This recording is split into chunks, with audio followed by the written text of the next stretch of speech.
Welcome to the channel of PACIFIC414. Show us this loyalty. Throw yourself onto the subscribe button and submit yourself to the live streams, gaming streams, and so much more. Pathetic earthlings. I command you. Oh my God, who the hell cares?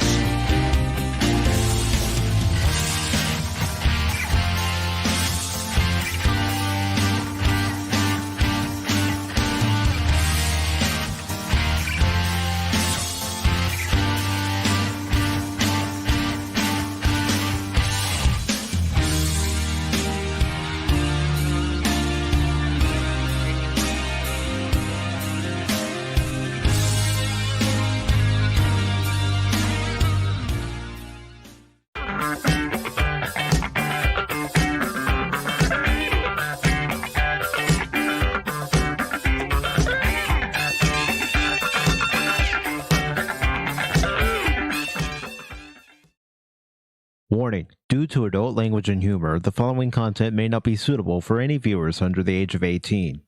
Viewer discretion is strongly advised. The views and opinions expressed during the following live stream or video content are those of the individual and may not reflect those of others. Thank you. We're safe for a while.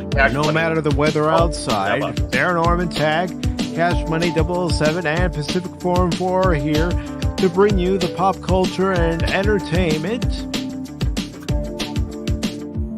news, rumors, watch parties, discussions, reactions, reviews, opinion on PACIFIC414 Pop Talk Sunday edition. Cash isn't here. It doesn't matter.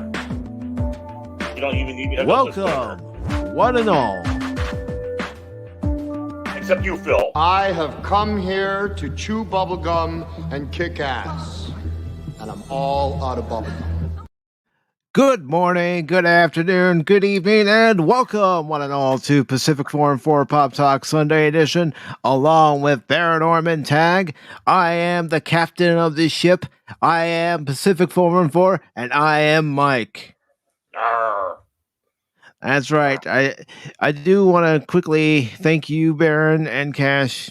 I know Cash isn't here. Yeah, of course. Right not. now. He's probably sleeping somewhere. Probably. I mean, these people, and we don't need the disclaimer if he's not here. I mean, when we get here, we have to take a disclaimer because these people.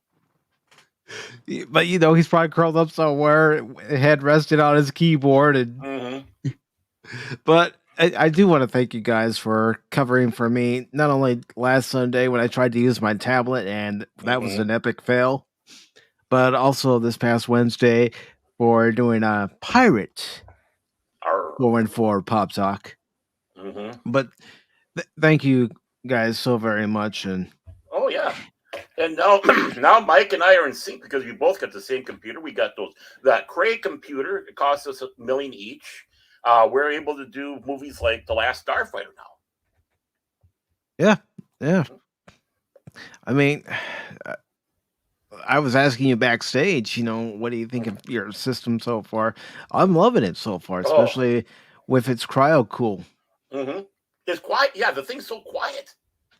My son-in-law, future son-in-law, I should say, came by and he was looking and he goes, "It's so quiet." He goes, "Oh, the stuff. Oh, this is where that. Oh, this is that." So, I mean, if I impress that guy who I was convinced was going to build the next generation of toilets for the space station, that impressed him that much, I did good. Yeah. The only thing I'm waiting on, and I said it during my Star Wars Jedi Survivor stream last night, is I'm just waiting on 2 sticks of RAM to upgrade it to 64 gigabytes of RAM. Mm-hmm. Yeah. That's what I want to do. I want to get that RAM up there. I mean, it's not important just this moment, but, I want that. And I just see a little bit of that. You're writing some sort of tauntaun ostrich thing I saw a little bit of. I gave you a like, and then I ran off because I was tired. I was doing a lot of GTA 5. So, how are you enjoying that? I am. I'm doing the actual live one so I can get used to driving. So I think I'm getting better, but somehow I got involved where everybody that was online was in a shootout and I got killed about 5, 6, 7 times. It's like, what the hell's going on here? I'm a people person. Well, I mean, I don't know. Maybe they were just getting you ready to call this number right here, Baron. Yeah, Yeah, I One was. 800-555-DEAD. That's Yes, 1-800-555-DEAD. If you're playing Grand Theft Auto online or you're watching a Pacific 414 gaming stream, call that number because that's exactly what you're going to see whenever I play a game. I'm going to die so many times, you're going to roll your eyes and say, can this guy ever get through this part of the game? Mm-hmm. I mean, honestly, it's I can't wait to stream a game. I'm all ready to go, and I'd probably do GTA 5 online. I even Mhm. picked up a hooker. I didn't know you could still do that, but it's like, wow, I got a hooker. You see what's brightening Baron's day? It's not the fact that he's got a system that's going to be reliable now, and it's replacing a laptop that worked its ass off. Mm-hmm. But it's the fact that he can play GTA and still pick up a hooker. Yes, yes. Hashtag hookers lives matter. No, but I mean, everything looks so beautiful, and I guess I was telling you and Cash that I've been watching this YouTuber Steve the Gamer 55. I'll throw that out there, and he does GTA 5, but he's using the police mods on there, so he's going Mhm. around as a police, and pulling people over and all that stuff. It's like, oh, I want to get good enough, get that downloaded. I want to play that. It's like living live PD, or on patrol live, or any of those shows. Cops, bad boys, what you gonna Mhm. do? What you gonna do when they come for you? Mike just got himself a strike. It's awesome. Nah, I don't think that's gonna have any effect on the channel. I hope not. No. And, Arr. and yeah, I've watched this streamer called Breezy's World, and he does the same thing. He'll play that mod, and Mhm. Oh.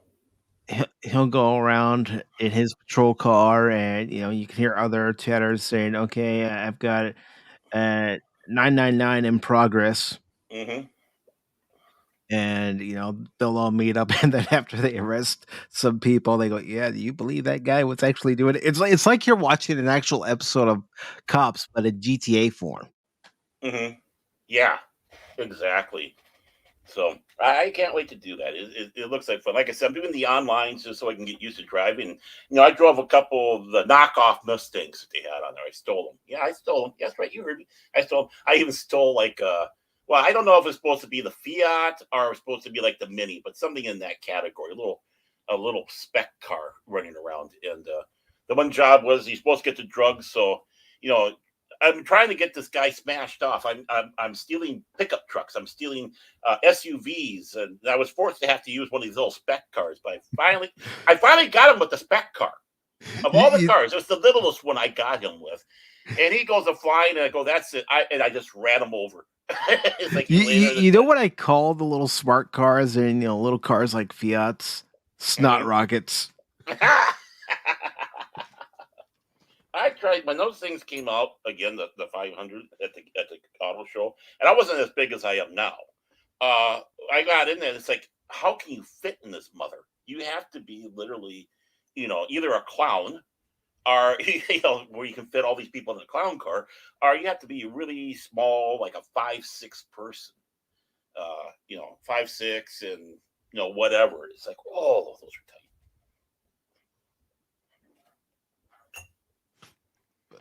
And you see that's going to be something that's going to be fun for you. You're going to be able to play games that your laptop may not have been able to handle very well It's gonna look so on your pretty. new PC. Yeah. And now Uh, I'm trying to get on Star Trek Online, and it's giving me problems with my passwords and all that. It's like, what the hell is wrong with you? I finally got my Origins going, but it's now EA. But yeah. And with Star Trek Online, are you actually doing it through the Arc app or are you doing it through Steam? I was supposed to be the Arc app, but I don't think they got that no more. They're changing everything up with Star Trek Online now.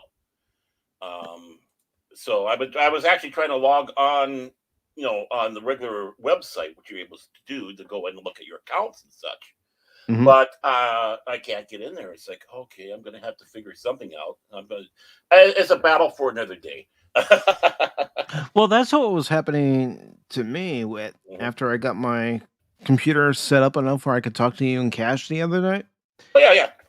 I was trying to log into my Steam account and it wouldn't accept it. It's like, I know what the password is. Come on. Mhm. Yeah, I know. I know exactly same thing here. And let's see. There's I'll just take a look quickly on the website, but it's like they don't. Oh, okay. There's Arc. Okay, I found Arc. I finally found Arc. I'll take care of that later. But I'm proud of myself. Just as we're talking, I figure I'm just going to look it up here on the. Oh, there's Arc. So I'm going to get that downloaded and see what I can do. Awesome.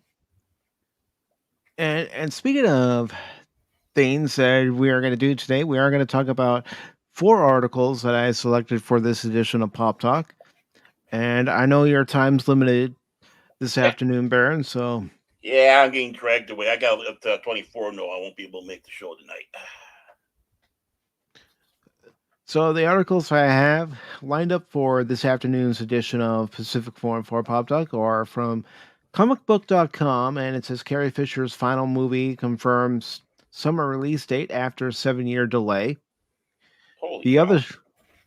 other story I have, and this is where the IMAX part of the title comes in. It says The Fight for IMAX, how studios beg and barter to get Mission Impossible, Oppenheimer, and more blockbusters on premium screens. This according to Variety. Then I have an article from Superhero Hype that says Daredevil Born Again and the Penguin production paused indefinitely. And then I felt this was a good article for us to talk about too, Baron, and I'm thinking about starting off with this article in particular. It's from Bounding into Comics, and it says United Arab Emirates bans Spider-Man across the Spider-Verse over content contrary to the values and principles of the country. So I think this will be a good one to start off with because we have to remember, just because it's acceptable here in the States doesn't mean it's acceptable everywhere else. Yeah, I think that's been kind of a topic of conversation we've been having for a couple weeks now. Yeah. We have, but I just think it's a good article to discuss, and it's a good article to lead off with. So this article was posted on Bounding into Comics on the 16th. It's by Spencer Bacall, and as you can see here with the headline, it says United Arab Emirates bans Spider-Man across the Spider-Verse over content contrary to the values and principles of the country. And the first paragraph starts off like this.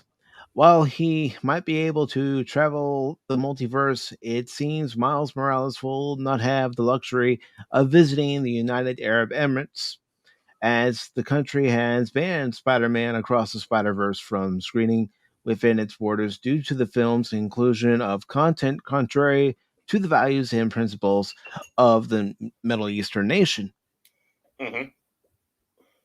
Word of the UAE's decision was first announced, albeit vaguely, on June 12th, courtesy of the country's Media Regulatory Office, the official government entity tasked implementing and enforcing legislations, regulations, and standards related to media services and media content. Disclaimer, wrote the MRO just 10 days ahead of the film's June 22nd UAE premiere date via Google Translate. The Emirates Media Council monitors and evaluates the media content circulating locally, and the council confirms that it will not allow the circulation or publication of content contrary to the values and principles of the UAE and the standards of media content enforced in the country. It goes on to say, in the wake of this announcement, Reuters received word that the UAE based Fox Cinemas that the movie had been pulled from theaters nationwide. Though this initial statement did not specifically this is the trouble I have with Bounding in the Comics articles. Sometimes you start reading a paragraph and then you're looking at, because I'll read this part again and you let me know if it's just me. Okay. Though this initial statement did not specifically which piece of media had drawn the ire of the MRO. Yeah. Shouldn't it say specifically state? Mm-hmm. Yeah. Deadline Yeah, was little yeah. convoluted. Yeah. Deadline was able to confirm on June 15th that it was in fact Across the Spider-Verse.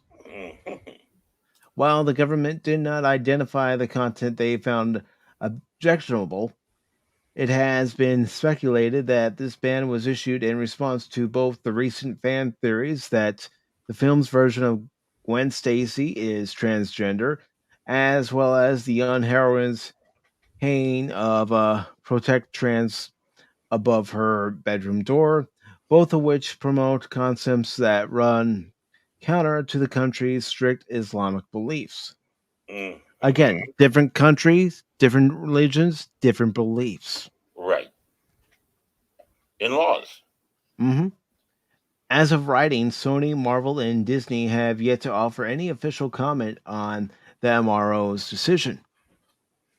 They really have no say. It's No. the rules and laws of the land, of that country. Mm-hmm. And wait until the pirating happens. Mm-hmm. Unsurprisingly, this is far from the first time the UAE has objected to LGBT content from being shown within their borders. Not only did the country only allow Star Wars The Rise of Skywalker and Marvel's Eternals to play in theaters by editing out their respective same sex kisses from local cuts, but the country outright banned Lightyear due to its featuring a lesbian couple. So, again, that's what happens when you're dealing with a different country, different rules. Mm-hmm. Right. And it's not just the United Arab Emirates either. Let's not forget China in this. Yeah. And before we continue on, I just have to say we need to do this. You know what really grinds my gears? There he is. There we go. But, this is not the first time because, they did heavy editing, at least in promotion of Finn in China and other characters that are black because they do not, if you want racism against blacks, it's China. The UAE is, even though they're not a theocracy, they are stringent to the rules of Islam. And Islam doesn't play around with that stuff. It's called, they're the ones that throw people from the top of roofs because they're homosexual, or they stone them, or drive a tank over them, I've seen. And they are not very tolerant in that area, as you might say. We may not like the way things are run over there, but guess what? It's not our country to dictate what they do and what they don't do. Right. I mean, we can hope. We can with things and just interaction, but it's their end of the world. It's you're just right. Just because we do not agree with it doesn't mean jack to them. Mm-hmm. And it should be the other way around. When China starts making this fussing, or North Korea, remember when North Korea was making a big fuss because of that movie where Kim's the one with Seth Rogen and Matt Franco. The Interview or something? The Interview. And they kowtowed to Eric Cartman over there. Respect my authority. I don't want that there. Respect it. Respect my authority. I don't want you. And so what they do, they don't go in the theater, but it went on streaming services. Mm-hmm. I mean, just because you have that. My authority. Yeah, exactly. So I mean, they've kowtowed even to stuff that we had released here. Let's not forget Red Dawn, the re-release. It was supposed to be China that did that, but no, we can't have that because China is this or that. It's like we shouldn't kowtow to other countries like that, just like they shouldn't kowtow to us. But that's where negotiations happen. That's where we're talking happen. And of course, you go out there and say, "Hey, you go over there, be careful." It's like going into Russia with drugs and being thrown into jail for some reason. even though you're the most popular basketball store of all time. And let's not even go to Turkey. Dude, we throw parades also for people who win titles and bash America in another country too. We should be very proud of ourselves. Yeah, we do.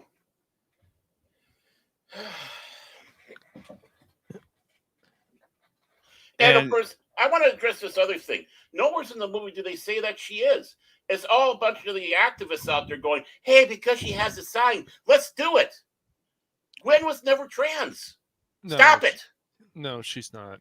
But it doesn't matter to them. It's the same thing of the argument of Zelda is gay, or Zelda should be trans, or Link is gay. Mm-hmm. And guess what? Nintendo is not going to play their games. Yeah. They have some of their other problems, but they aren't going to play their games with that one. And it makes them mad. And unfortunately, it's also these the certain media people, just like, remember we did that story on Sonic. Why can't Amy have her own game? Why don't you guys make that game and say it's a fan project? Oh, you're not going to do that? It's the same thing. Like, this has to be this way. If it's not this way, then it's wrong. Yeah, it's the same crap all the time, and it's crap, and it just piles up and piles up and piles up, and then we lose common sense, and then our country really starts. We go to hell, basically, with all this crap. Unfortunately.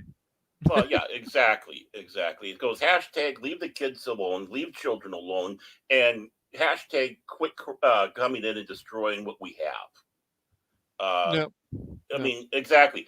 A hashtag, be creative, you morons. There we go. Yep. That's a good one. Be creative, you morons. But the thing is they're not creative. They do want to come in and they want to change everything to their version of the world. And it's like, no, your version of the world doesn't exist. Yep. I was telling Crit and Phil yesterday, the dang freaking Crit got me into that Babylon 5. But anyways, what's so wrong about getting into Babylon 5? Great show. Nothing. He's hooked. I'm getting hooked. That's why. I can't wait till because it's good television. It's good television. It doesn't preach at you. It doesn't force an agenda at you. It just tells a story. It tells you about the characters. You find out about the characters pretty early. Right? I just miss.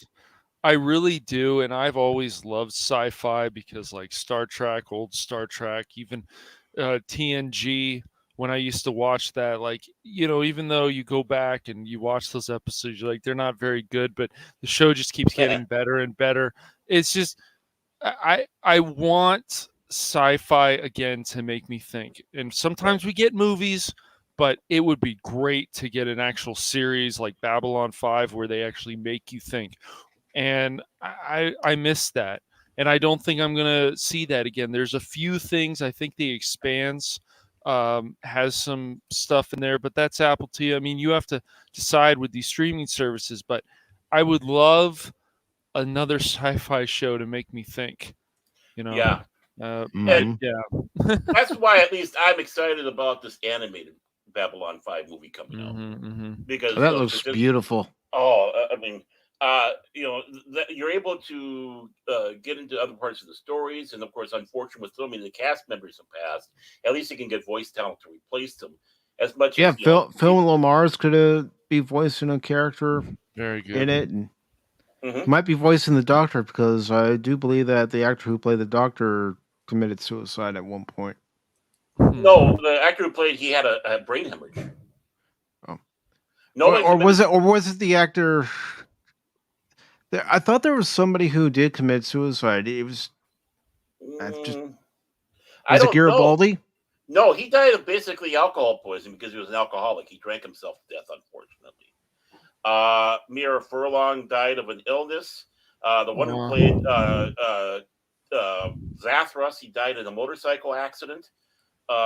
Michael O'Hare, I mean, maybe you're talking about, I don't know how Michael O'Hare died, but he had mental issues. That's why he left the show.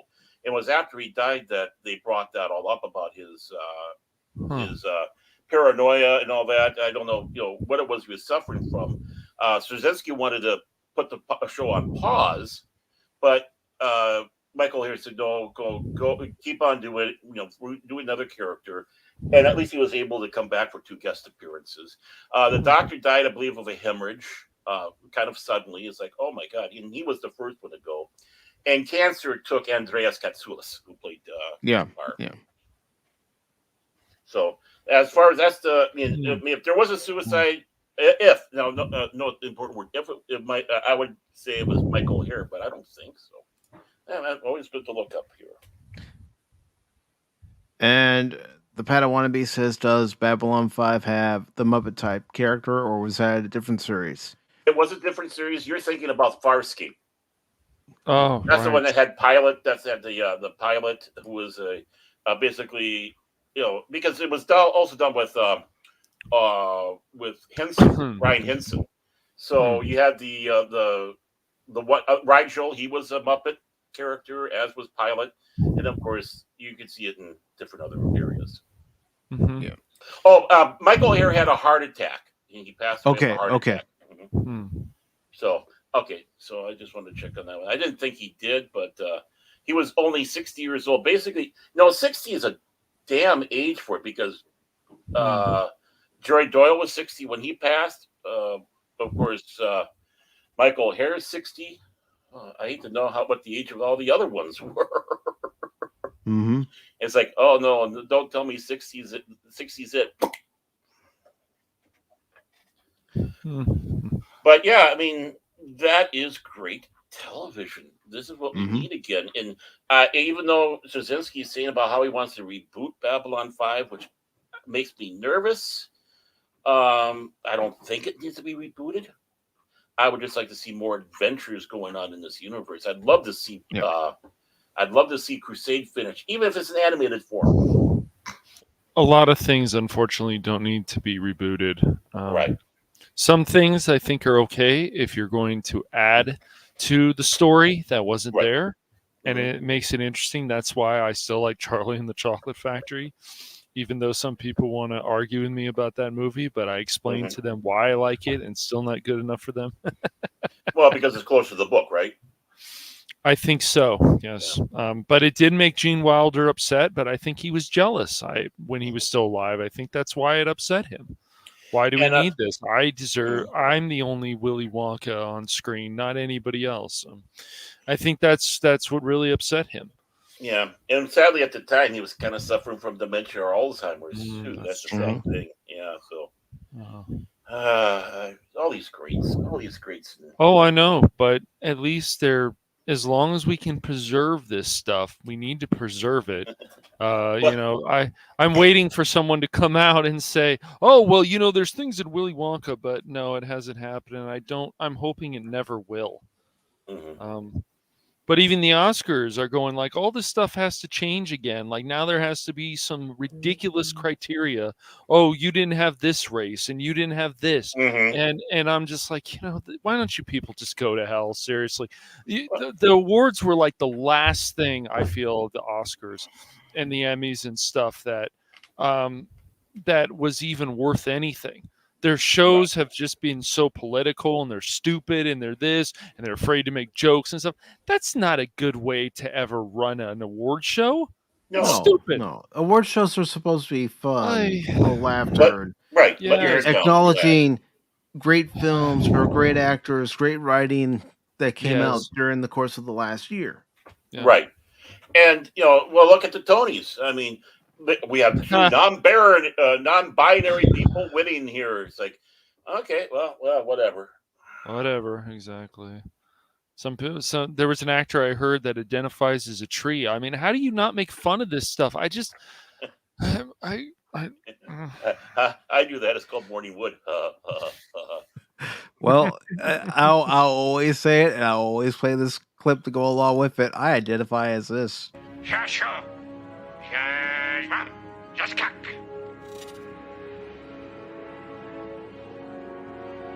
He said, "Today is a good day to die." Yeah, Admiral has a point. Yes, like there has to be one person. He can start the story, then we can build on it. But I can tell you guys right now that, you know, Animal Control upset PETA, for example. Well, Joel McHale is a leading he's a leading star. So whenever he's in something, I'm just like, okay, I pretty much he was also in Spy Kids. I can't believe that, but um one of the Spy Kid movies. But when he's leading something on a show, like when it was Community and other shows that he's done, that one on CBS that got canceled, you're like, okay, there I feel this has potential, and I'm so happy that Animal Control is getting a second season because it's going to upset PETA again, and that's amazing. Any show that can upset PETA, I'm all for it. And the writing is pretty good. And then you have Lucky Hank. Well, that has some of the creators of Breaking Bad and Better Call Saul. So, and Bob Odenkirk is the star of that show. Well, then makes a lot of sense about this professor, and they go over all kinds of different issues, and it's funny. Diedrich Baker's in it, and I highly recommend it, guys. Oh yeah, Highly recommend it. He's funny. I like him. Oh yes, He was good on American. What was that? American. The Drew Carey show. Oh, Drew Carey show. That's what. But he was. But there was that one where he was like the husband to the super mom type character, and she was the one on Mike and Molly. It's like American Mom, or I can't remember what it was. Well, there was a show called. Was it a CBS show? I think so. Yeah. Was it Mom? I don't think. No, it wasn't Mom. No. That Mom was a different show. The Mom was a different show. Yes. Yeah, completely. Allison Jannings stole the show in that. If you have ever watched Mom, you know, turn it on, you're like, oh, Allison Jannings the best. She really is. Yeah. But I mean, to get back to the original point of this all is we're not one world. We are not. No, we have boundaries. Our countries are like different houses. And people do things in their houses that you wouldn't do. And they have beliefs in their houses that you do not have or necessarily agree with. Yeah. And just like you have the neighborhood wars between two neighbors, that happens with the big houses, our countries. But once you leave this country, you have to remember a few things. One, the Constitution does not apply to you. You have to follow the laws and the rules they have there.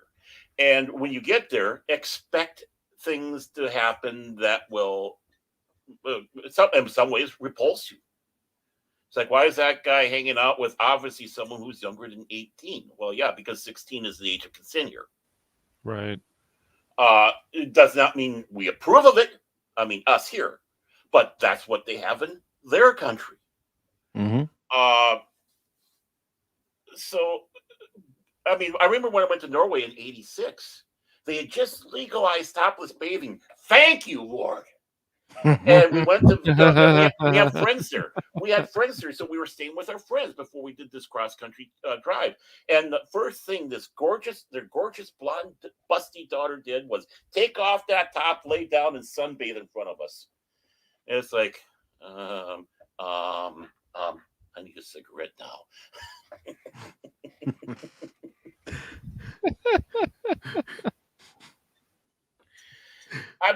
I mean, they even had advertising over there at that time because, of course, AIDS was really a big topic. It basically was a little penis-shaped creature wearing a raincoat trying to dive into this little hole with hair around it.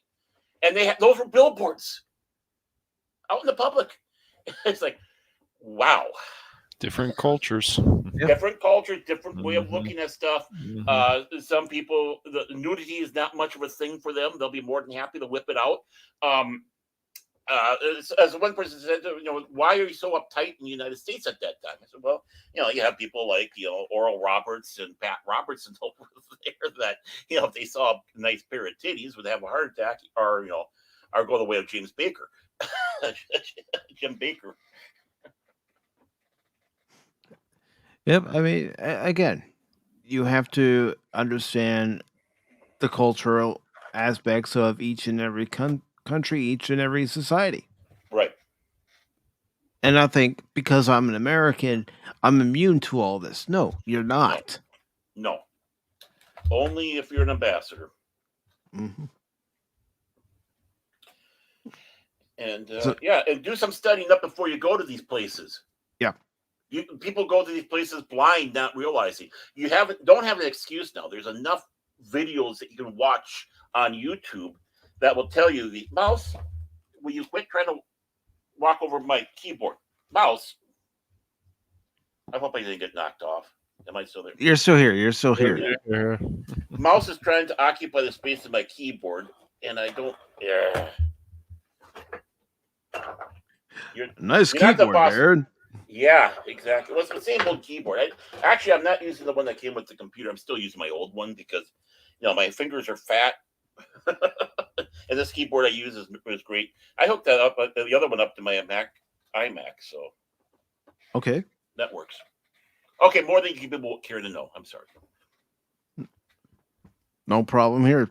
You know I don't have a problem with that. And hello, DJ Ronnie G. Yo, DJ. Yeah. There's countries out there that don't care about turtles or tortoises. You know that, DJ. Cook them up in a nice soup. Yeah, and turn their shells into rattles or other fine implements. Yeah. I'm the great turtle hunter. Follow me. We will hunt turtle. And now you're going to scare DJ Ronnie G away, Baron. Yeah. Should I tell him about that big giant snapper that lived out in back of my house when I was at the apartment? Mouse, where the hell do you come from? I blinked and he's here. He's like, I'm everywhere, Baron. That's what he would say to you if he could. Yeah. No, he is saying that. I know that. Okay, will you just settle down, you fuzzy little... I'm interested in this one. DJ Ronnie G says, hi, Mike, Cash, and Baron. Hello, DJ Ronnie G. Thank you for stopping by the Jedi stream last night. Yeah, I like I said, I just came in, gave you a like, and went on. I was burned off from GTA 5. DJ Ronnie G, you have to be careful too, because I think there's places that have turtle sexuals. Well, nowadays, who knows? Yeah. I'm waiting until we go outside and we see a person. He's I identify as a turtle, and he starts making turtle sounds. Boy, that escalated quickly. I mean, that really got out of hand fast. Look at me. Look at me. I'm Gamera.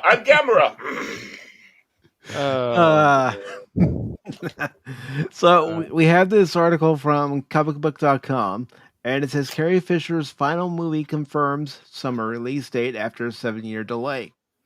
This was posted on their website on the 14th of this month, and it's by Charlie Ridgley.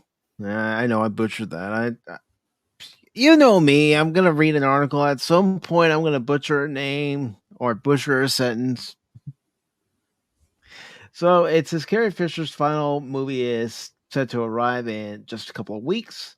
The screen legend and Star Wars icon passed away in 2016, not long after wrapping up a fantasy film called Wonderwell. Because of budget strains and various VFX hurdles, Wonderworld has sat on the shelf for 7 years, but it's finally complete and ready to be seen by the public. That means fans of Fisher will finally get the chance to see her very last performance. According to Deadline, the rights to Wonderwell were acquired by Vertical, and the distributor has struck a deal with AMC for a limited theatrical run in the United States. The film will open in select AMC theaters on June 23rd, followed by a debut on digital on-demand platforms. Wonderwell is Vlad Marzavin's directorial debut. The film also stars Rita Ora, Nell Tiger-Free, Sebastian Croft, and Kira Millward. The journey we have taken as filmmakers with this movie has been perilous as that of the movie itself. Marsvan said about the delay. From filming to screen, it has taken us 7 years. The visual effects on the movie of this magnitude takes time, but we were challenged with COVID lockdowns and, of course, the passing of our wonderful Carrie Fisher. Now is the perfect time to share her magical on screen moments as Hazel. It goes on to say Carrie was full of energy during filming and even celebrated her 60th birthday with us in Italy, where we shot the movie, the director said. After a night shoot, which went until 2 a.m., she invited the whole team to celebrate with her, and the party ended up being shut down by the police because it was deemed a little too loud. Oh, that's when you know you're at a party. You're having a lot of fun. Yes. I can just see Carrie with her stories. Mm-hmm. I bet you she was probably the loudest. You only turn 60 once, and I bet she was celebrating. Oh, yeah. And again, 60. Oh. Yeah. So it goes on to say her passing was very emotional for the whole team. Working alongside Carrie Fisher was one of those experiences that you never forget, said Rita Ora. I can't wait for the world to see this intriguing and magical world of Wonderwell. In Wonderwell, Fisher plays a mysterious woman in the woods named Hazel who shows a young girl the potential future that awaits her and her family. The film is produced by Fred Roos, Alexander Roos, Vlad Marzavin, Orion Williams, Lee Rudnick, and Robert Bornanchi. A whimsical story with enthralling imaginary imagery. I don't know why I said imaginary. The film truly transports the viewer to another realm. Vertical's senior vice president of acquisitions, Tony Pantadosi, said newcomer Kira Millward holds her own with legends Carrie and Rita, who are captivating in their roles. It is a film that will appeal. Just making one error after another this afternoon. Appeal to consumers of all ages. I know. See what happens when I'm not with Pop Talk for a week? I get out of loop, out of steam, and you can do it, Mike. You can do we it. Believe in you. We have faith in you. And here is a hi. clip. I'm Mike of PACIFIC414, and I'm about to screw up somewhere. And here it's like Alcoholic Anonymous, but it's hi. I'm Mike. Yes, some of my reading skills aren't that good right now, but they will get better. Hi, I'm Baron. I'm kind of in the same boat. And here is an actual exclusive clip I found of the party being shut down in Carrie Fisher's response. Help! I'm being repressed! She probably would have called it bullshit. Yep. What was it? When they were filming Star Wars, I can't remember who it was actually staying at Eric Idle's apartment. And he was supposed to be away filming something also, but he came back to watch the football terms, European football, by the way, at the house. So I guess they partied with some of the Monty Python people, the Star Wars people did. So, hey, that's not a bad party. No, but I just want to start off saying 7 years, not the film, but the Carrie's been gone for 7 years. Yeah, unfortunately, just like you go down the list, and things are, even people who are rising up, that's why, people like Jenna Ortega and some of these other people, they need to be smart. I mean, look at what's happened to, unfortunately, people like Amanda Bynes.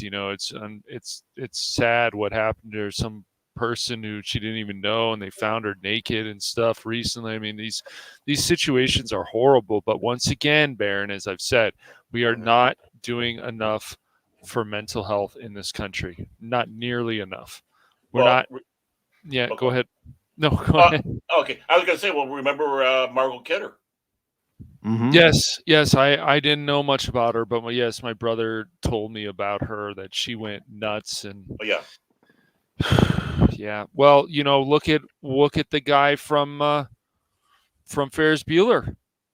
He had some kind of, porn, and we won't go Oh into the yeah. details. Yeah. Yes, I mean this stuff is just look at what happened Jeffrey with Pee Wee Jones. Herman and stuff. It's like, dude, that's not.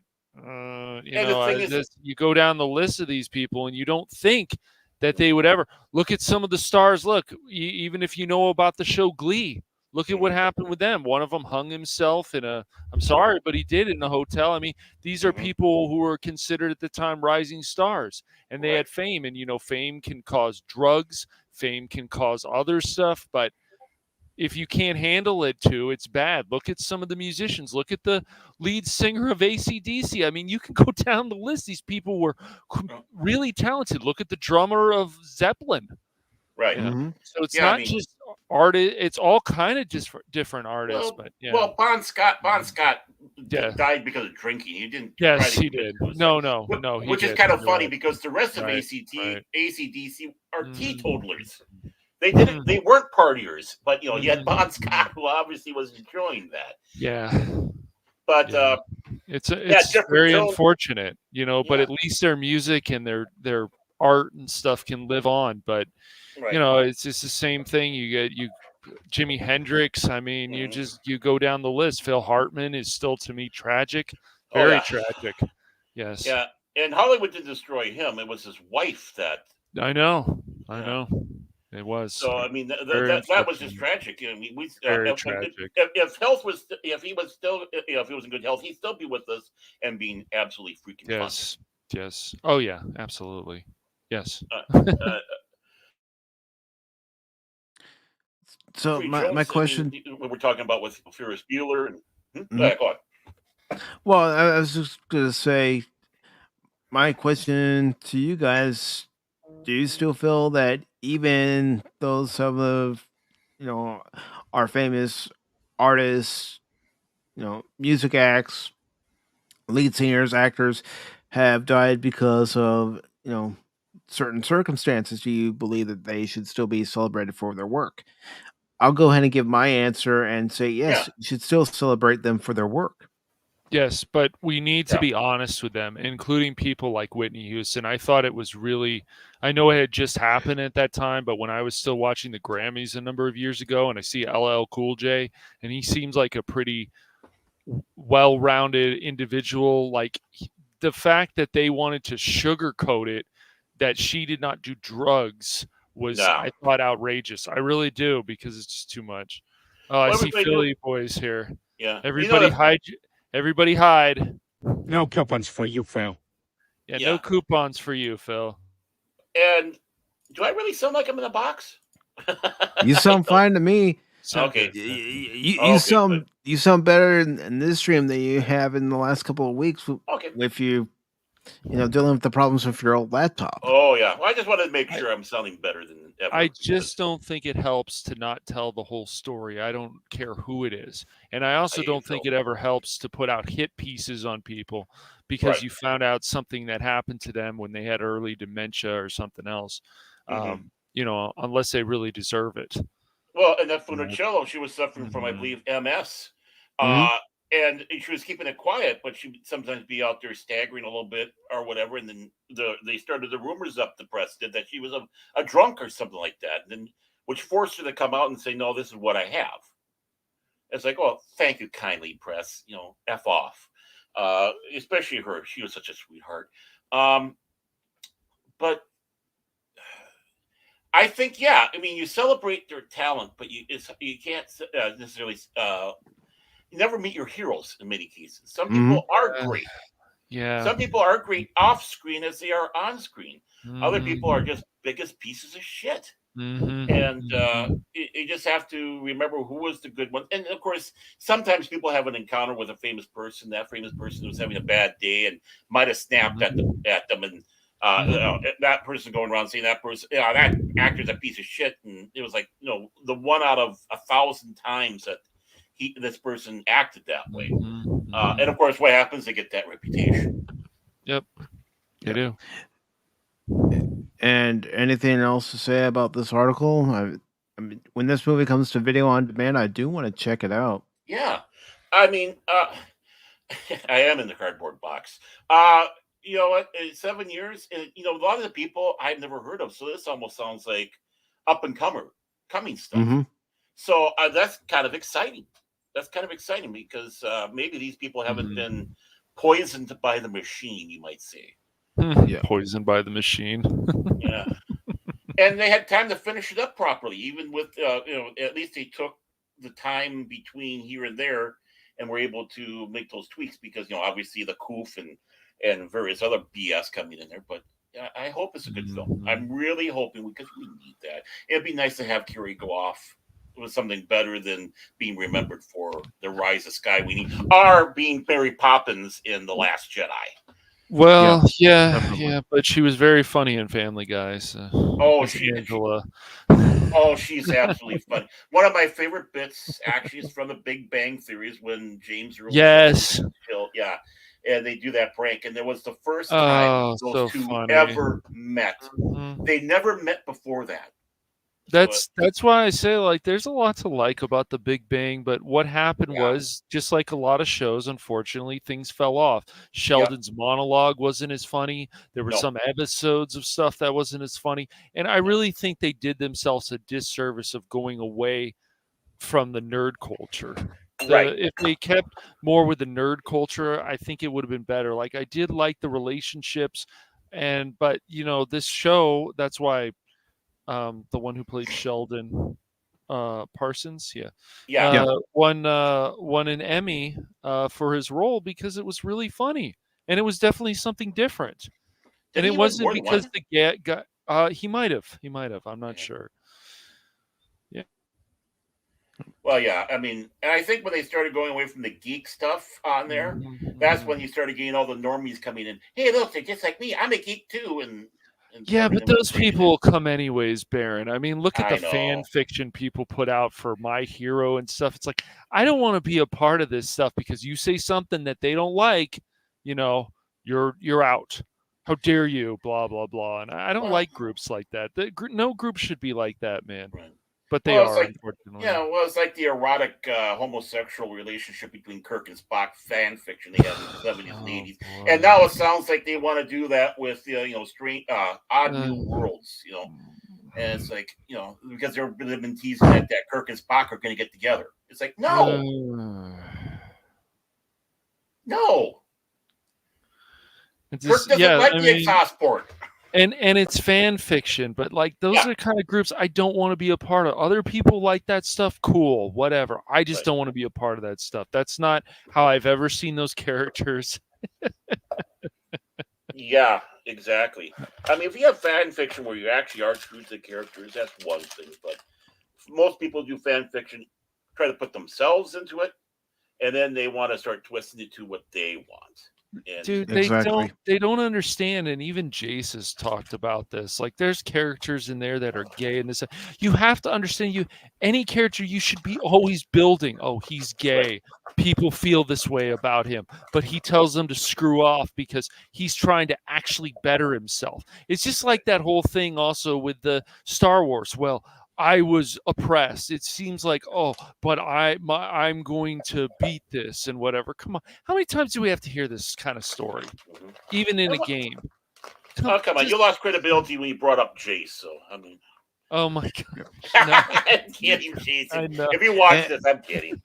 and real quick, Baron, I know you gotta get going here, but with it being Father's Day, I do want to ask you a question, and I'll go ahead and ask it to Cash as well. And the question is this: who is your daddy, and what does he do?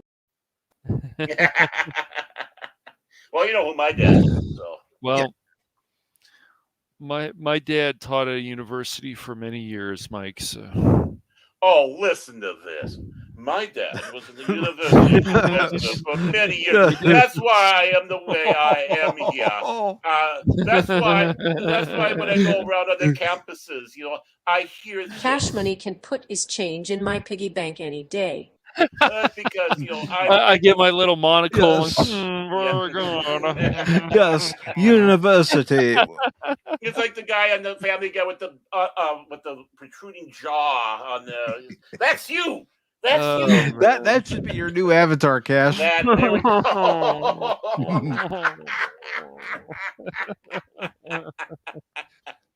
Well, you did ask, so. Yes, I know I asked, good boy. I know I asked. Who's your daddy and what does he do? He's a professor. He's better than you. Okay, No, thanks. Yeah, that's essentially what Cash just said. My father worked at a university. I did not say it like that. Cash, it's Pop Talk. Pop Talk back to normal. We're gonna bust your balls. Oh man, I love it. Well, yes, we've already busted your balls, so yes. Yeah, we did. Well, We my do. father's a university professor, and we're better than you.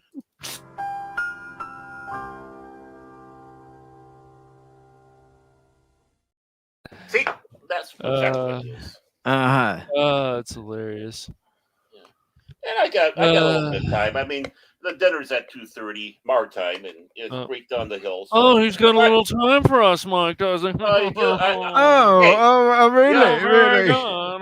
Yeah, he's got some. Consider yourself honored to have my presence here. You should be humble to know that I am going to get out the good silver. Yes, and make sure you have the bring out the good china too. Because money is going to be here. And bring out the crystal. Yeah, and of course, the Baron here. Of course, I might not be university, but I am a Baron. So. Call me Baron Daddy, Tag. Oh, that really is weird. Never mind. Baron. Well, that went off the rails. Oh, yeah. Okay, well, Pop Talk's back to normal. It is. It's back to normal. Yeah. Boy, that escalated quickly. I mean, that really got out of hand fast. I think that's going to be used a lot today. Yep, yes. And I'm gonna say hello to Optimus Gaming. Any relation to Optimus Prime? Yeah, perhaps. Rodimus Prime? Yeah. Right. No, we only mention one Prime around here, and that's this Prime. Autobots, transform and roll out. Yes, that's a new clip. I figured. I love it. It's great, dude. Generation 1 Transformers. Oh, so awesome. So fucking awesome. What's wrong with Rodimus? Oh, let's see. During a certain fight, Baron. One shall stand, one shall fall. Why throw away your life so recklessly? No! He starts running toward Rodimus, that is, starts running toward Megatron, going, "No, you don't, Megatron," as Megatron's reaching for a gun. All Prime had to do was fire a few shots from his rifle, and bye-bye, Megatron. Yeah. I always hope that we get some more stuff, even in cartoons, like that serious tone again can be so good. Mm-hmm. And there was definitely a serious tone in the, when Optimus Prime passed away and then came back. That movie was freaking awesome. I mean, that's better than action film today. And it's an 86 animated film. Yeah, and but it never slows down. It never slows down. But the cube that they had in the first movie, the second movie had some problems, and then the third movie, of course, had a certain bad guy, or was a bad guy. And the bad guy. A certain Spock. The best Spock. Yes. The only Spock. The only Spock you need. That sounds logical. Mr. Leonard Nimoy. Yes. But with today being Father's Day, I do have many memories with my own father. Mm-hmm. And he was in the Coast Guard for a few years before joining the California Highway Patrol, and he did that for 25 years. But he loved to do crafting. He loved to go out and fish. That was what he loved to do. Loved going to air shows and just enjoying life. And there are many times I wish I could go out fishing with him or just have a father-son day with him again. 25 years in the force. Wow. Yeah. I watch those videos where cops are pulling people over and all that, or idiot drivers videos. It's just, I don't know, for some reason it's fun. But every time I see a CHP, it's like I think of you. Yeah, because my dad would watch a video from other agencies, how they handle things, Mm-hmm. and my dad would look at me and say, "We would never do that on the CHP." Mm-hmm. That's what's interesting about that live PD or on patrol live now is you do have all these different agencies, and of course you have the two officers, one retired, one who's still active, that co-host on there, and they talk about the different agencies and what different agencies are allowed to do or not allowed to do, whether it's chases or this or that. So it's always interesting to hear that on those shows, saying, "Yeah, we wouldn't do that," or "Boy, those guys know what they're doing," or it's just. In many ways, it's kind of educational as much as it's kind of fun. Live action cops. Mm-hmm. And it's like I can still remember when we first moved to this area, and a couple of the local officers asked my dad, "What does he do?" And it was the perfect opportunity for my dad to reach into his pocket and pull out his badge, and they're all, "No shit." Mm-hmm. Da, da, da, da, da, da, da. And that was one of the first things people would ask him. Did you guys ever find yourselves in situations like you saw in Chips? And my dad said no, because if we did any stunts like that, there goes our badge. Mm-hmm. Yeah, that was 100% goofball. That show. Yeah, I mean, my dad enjoyed that show, but there were times I could see him, just going no. The cringe And factor for him. yeah, and I would say, "Dad, it's a TV show." He says, "I know it's a TV show, but when you're actually part of the CHP, you're seeing this stuff. You're just shaking your head." Actually, I know why Cash is late today. Is he was in Fullerton, California. I saw him on Patrol Live. I don't know what it was he was doing, but there he was. Well, I am a hooligan, so yeah. Also, you were part of a high-speed chase. Is that what we're finding out, Cash? Could be, but if I was, I'd probably be in jail right now. I was going to say, depending on the freeway, even on the Sunday, you might not be able to get away that quick. No, what it was this crazy guy that was walking around going, "These people! These people! Don't you understand? I'm a people person!"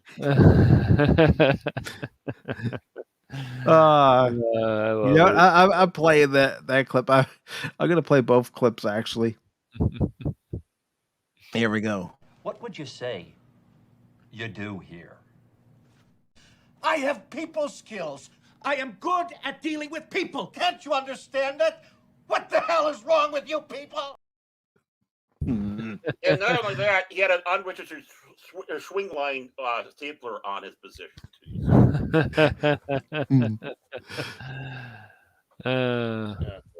Yeah. So how was your night in jail?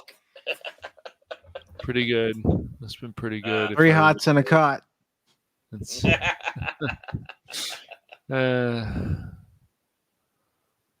So, moving on to our next story here. And it's from Variety. It says, "The fight for IMAX. How studios beg and barter to get Mission Impossible, Oppenheimer, and more blockbusters on premium screens." And this article was posted on Variety on the 16th. It's by Rebecca Rubin.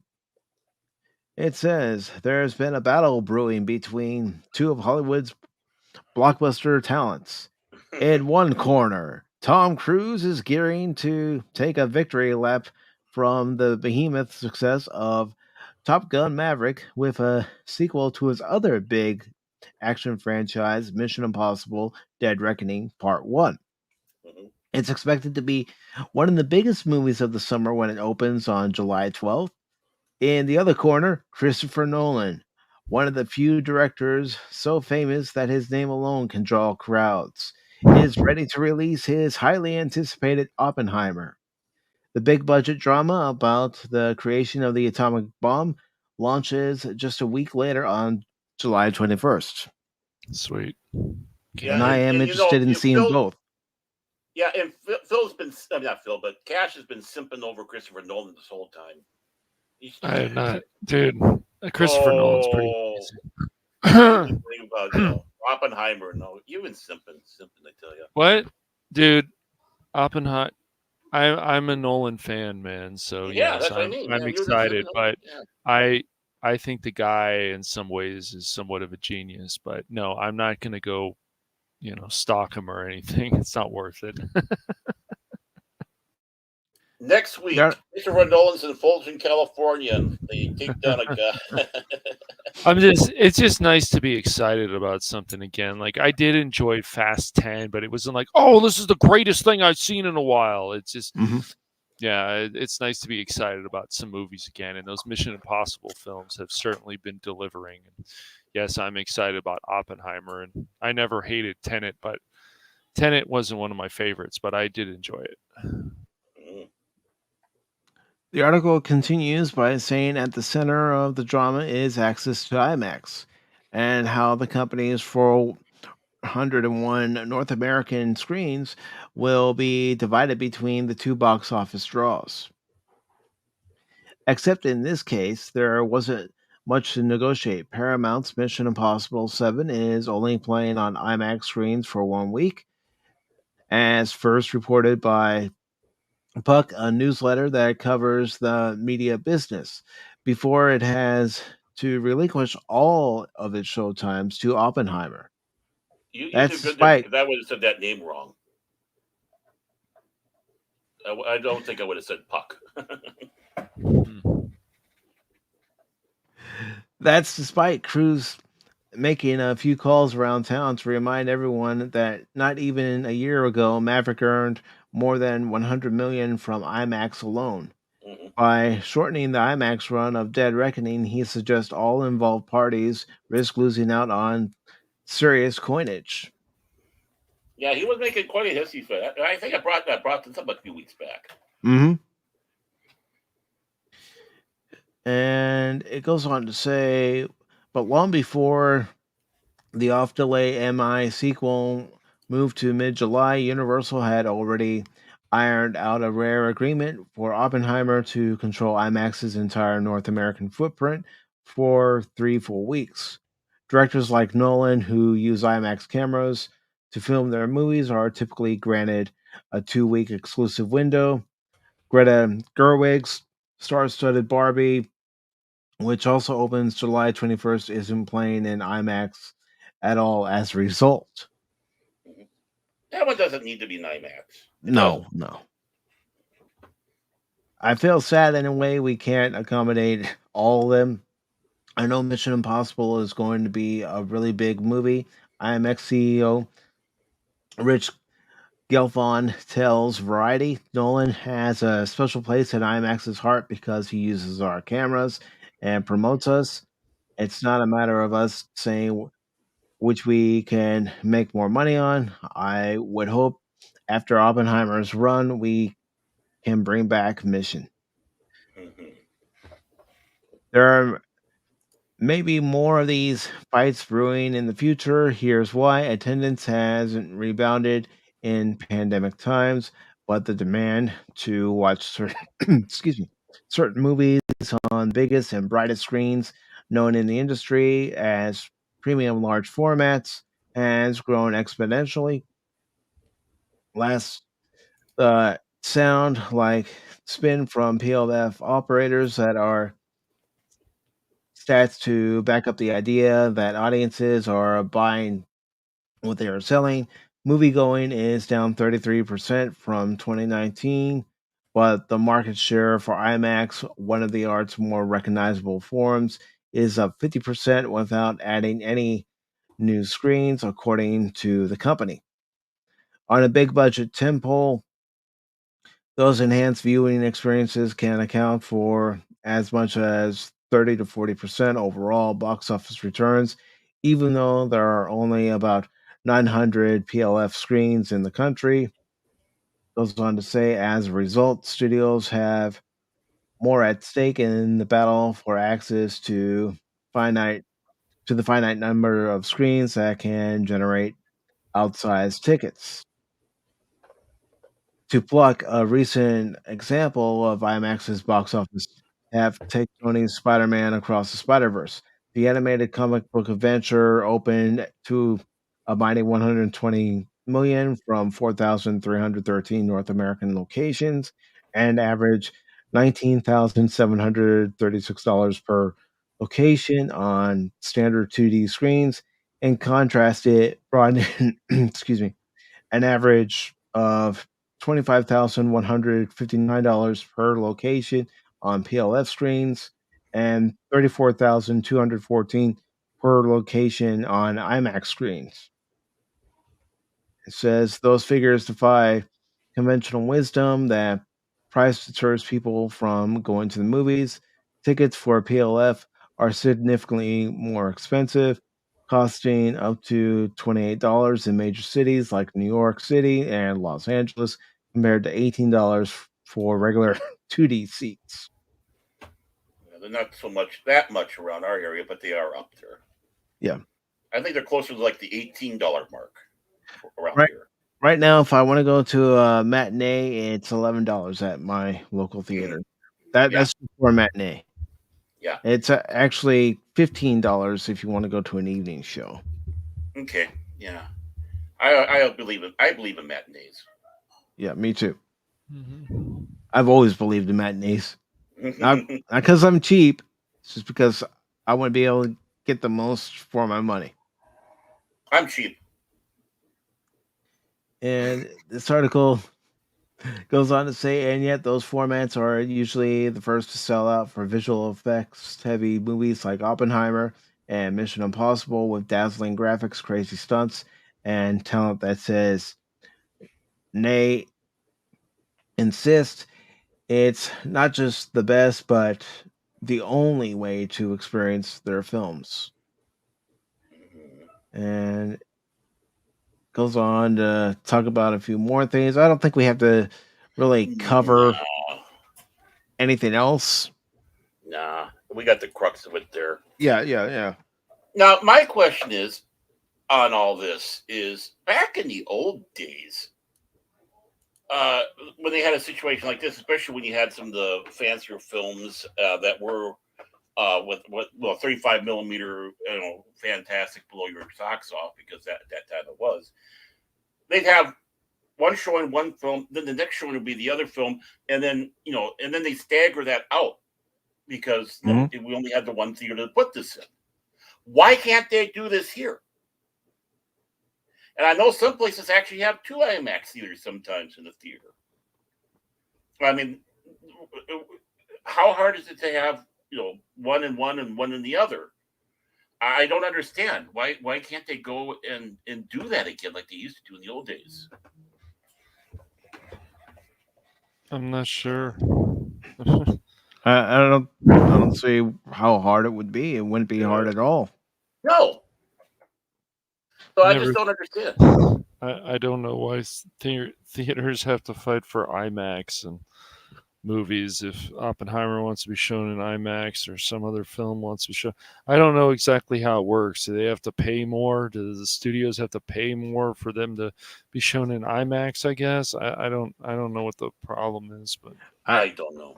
I don't know. I've never been to an IMAX theater. I would have to drive 3 hours to get to one.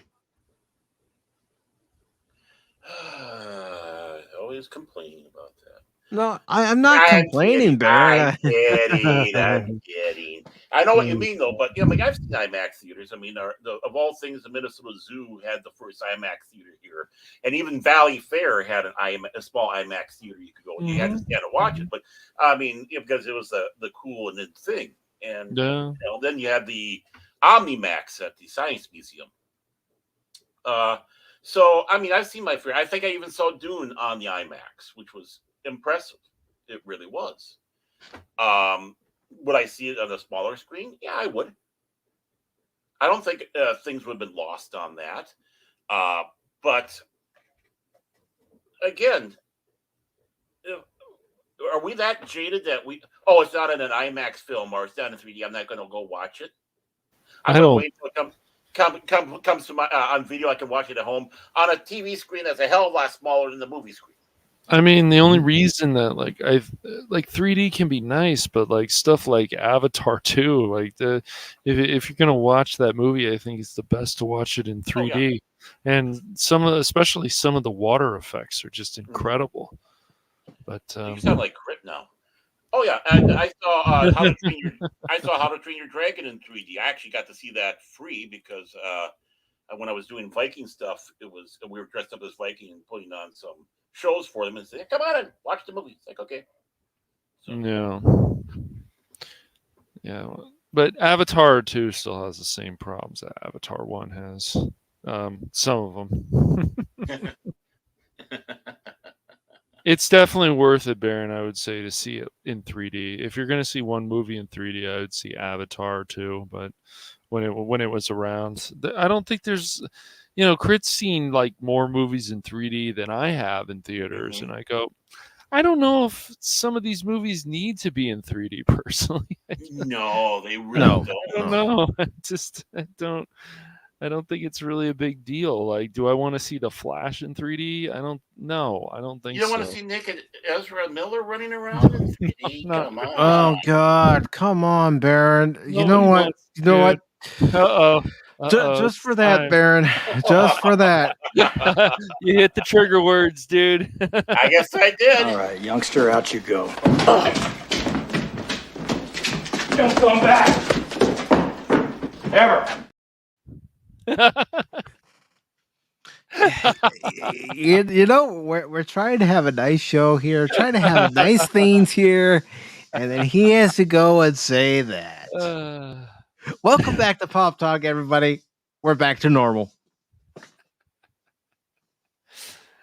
Help! I'm being repressed. No, you're not. You're being put in timeout. Think about what you said. I don't know who any of those people are.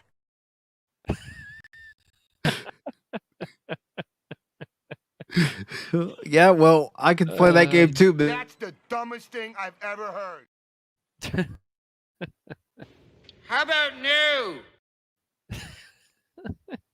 The hell you say? The clip wars have begun. Lighten up, Francis. Surely you can't be serious. I am serious. And don't call me Shirley. How many assholes we got on this ship anyhow? Yo! I knew it. I'm surrounded by assholes.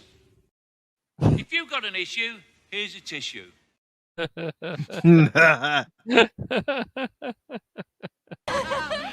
buy that for $1. of course you're cheap. That's why.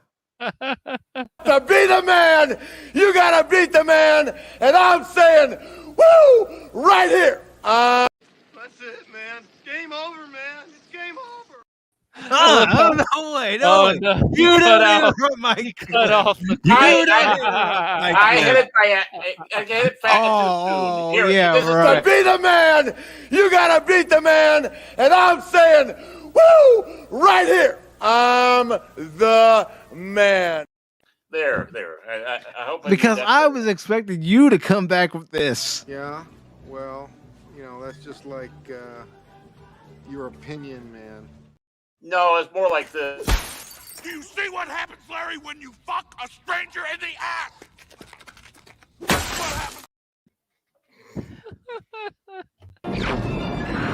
happens? Extinction to all traitors! All right, enough of that fun. I'm serious. We got to do one show where all it is clips. a legitimate clip show. God. And Pat, I said that for a long time now. There's one guy who doesn't stand up in that. There always is. Yeah. There's always one guy who doesn't stand up. That's Cash. He's Yeah. too busy in front of the monitor on his keyboard. These people. These people. I mean, I gotta weed out those Twitter people. Yes. Even on Spaceball 1, you gotta weed them No. out. I'm happy to stand up when they say how many assholes we got. I'm happy to say yo. Yo, and not only that, Cash has graduated to Facebook now, so he got his little diploma and says he did so well on Twitter. He'll go to Facebook and do this now. So. Dude, I left Facebook a few years ago. I couldn't take it anymore. I just couldn't. It's like, do I need some other thing where a company misuses my data? No, thank you. Don't we have enough already? No, you don't need another social media platform where somebody disagrees with you, calls you an Yahtzee, whatever. That's right. Mm-hmm. And of course, you can go in a comment section and have that happen to you. Yeah. And of course, then they send those advertisements tuned just for him, like chin cream or the chin polish. Oh man, that's never happened, but that is funny. Well, if you went back to Facebook, it would.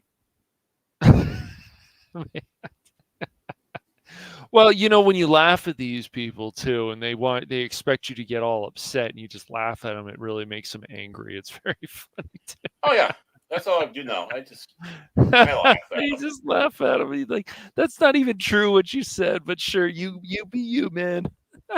Keep believing it. Yeah, bleat like the sheep, bleat like the sheep, and look, well, there's a Judas goat leading you right into the slaughter yard. Yeah. One of the funniest things is when somebody told me, some random person told me on a comment section that I didn't see Babylon, that I'm lying. I'm like, okay, dude. Well, that was me. Yeah, that was you. That was me. I'm everywhere. I think we're all everywhere. I mean, every time we're in a chat somewhere, if one of us shows up, it's like, oh great, I can't get away from this guy. Here comes Doc Pop again. Yep. Coming to annoy Baron and Cash. Yep, that's what I do. Well, That's what I do. Phil, our resident troll, Phil's like, well, Mike's playing this game right now. Why aren't you watching him? And I was like, well, I'm doing something else. I'll go check it out later. Wait. I know, right? You weren't watching my stream? I mean, why? I mean, I watched. What have I done to offend you, Cash? He's not playing the game I wanted to play, so I am not watching that stream. What was that chicken thing that you were on? That you were writing on? It's like, really, you're writing a chicken ostrich. Yeah, why not write it, then cook it up? Cook that up. That's what they smell bad on the outside. Speaking of smelling bad, let's look at the box office. I took a shower. Okay. I wasn't talking about you. Oh, you okay. Knucklehead. You go sit in the corner and think about what you just said, Baron. Yes. So you go back so defensive. I'm over here in the corner now. Okay, you guys continue. I'll just over here. Don't come out until I say you can, mister.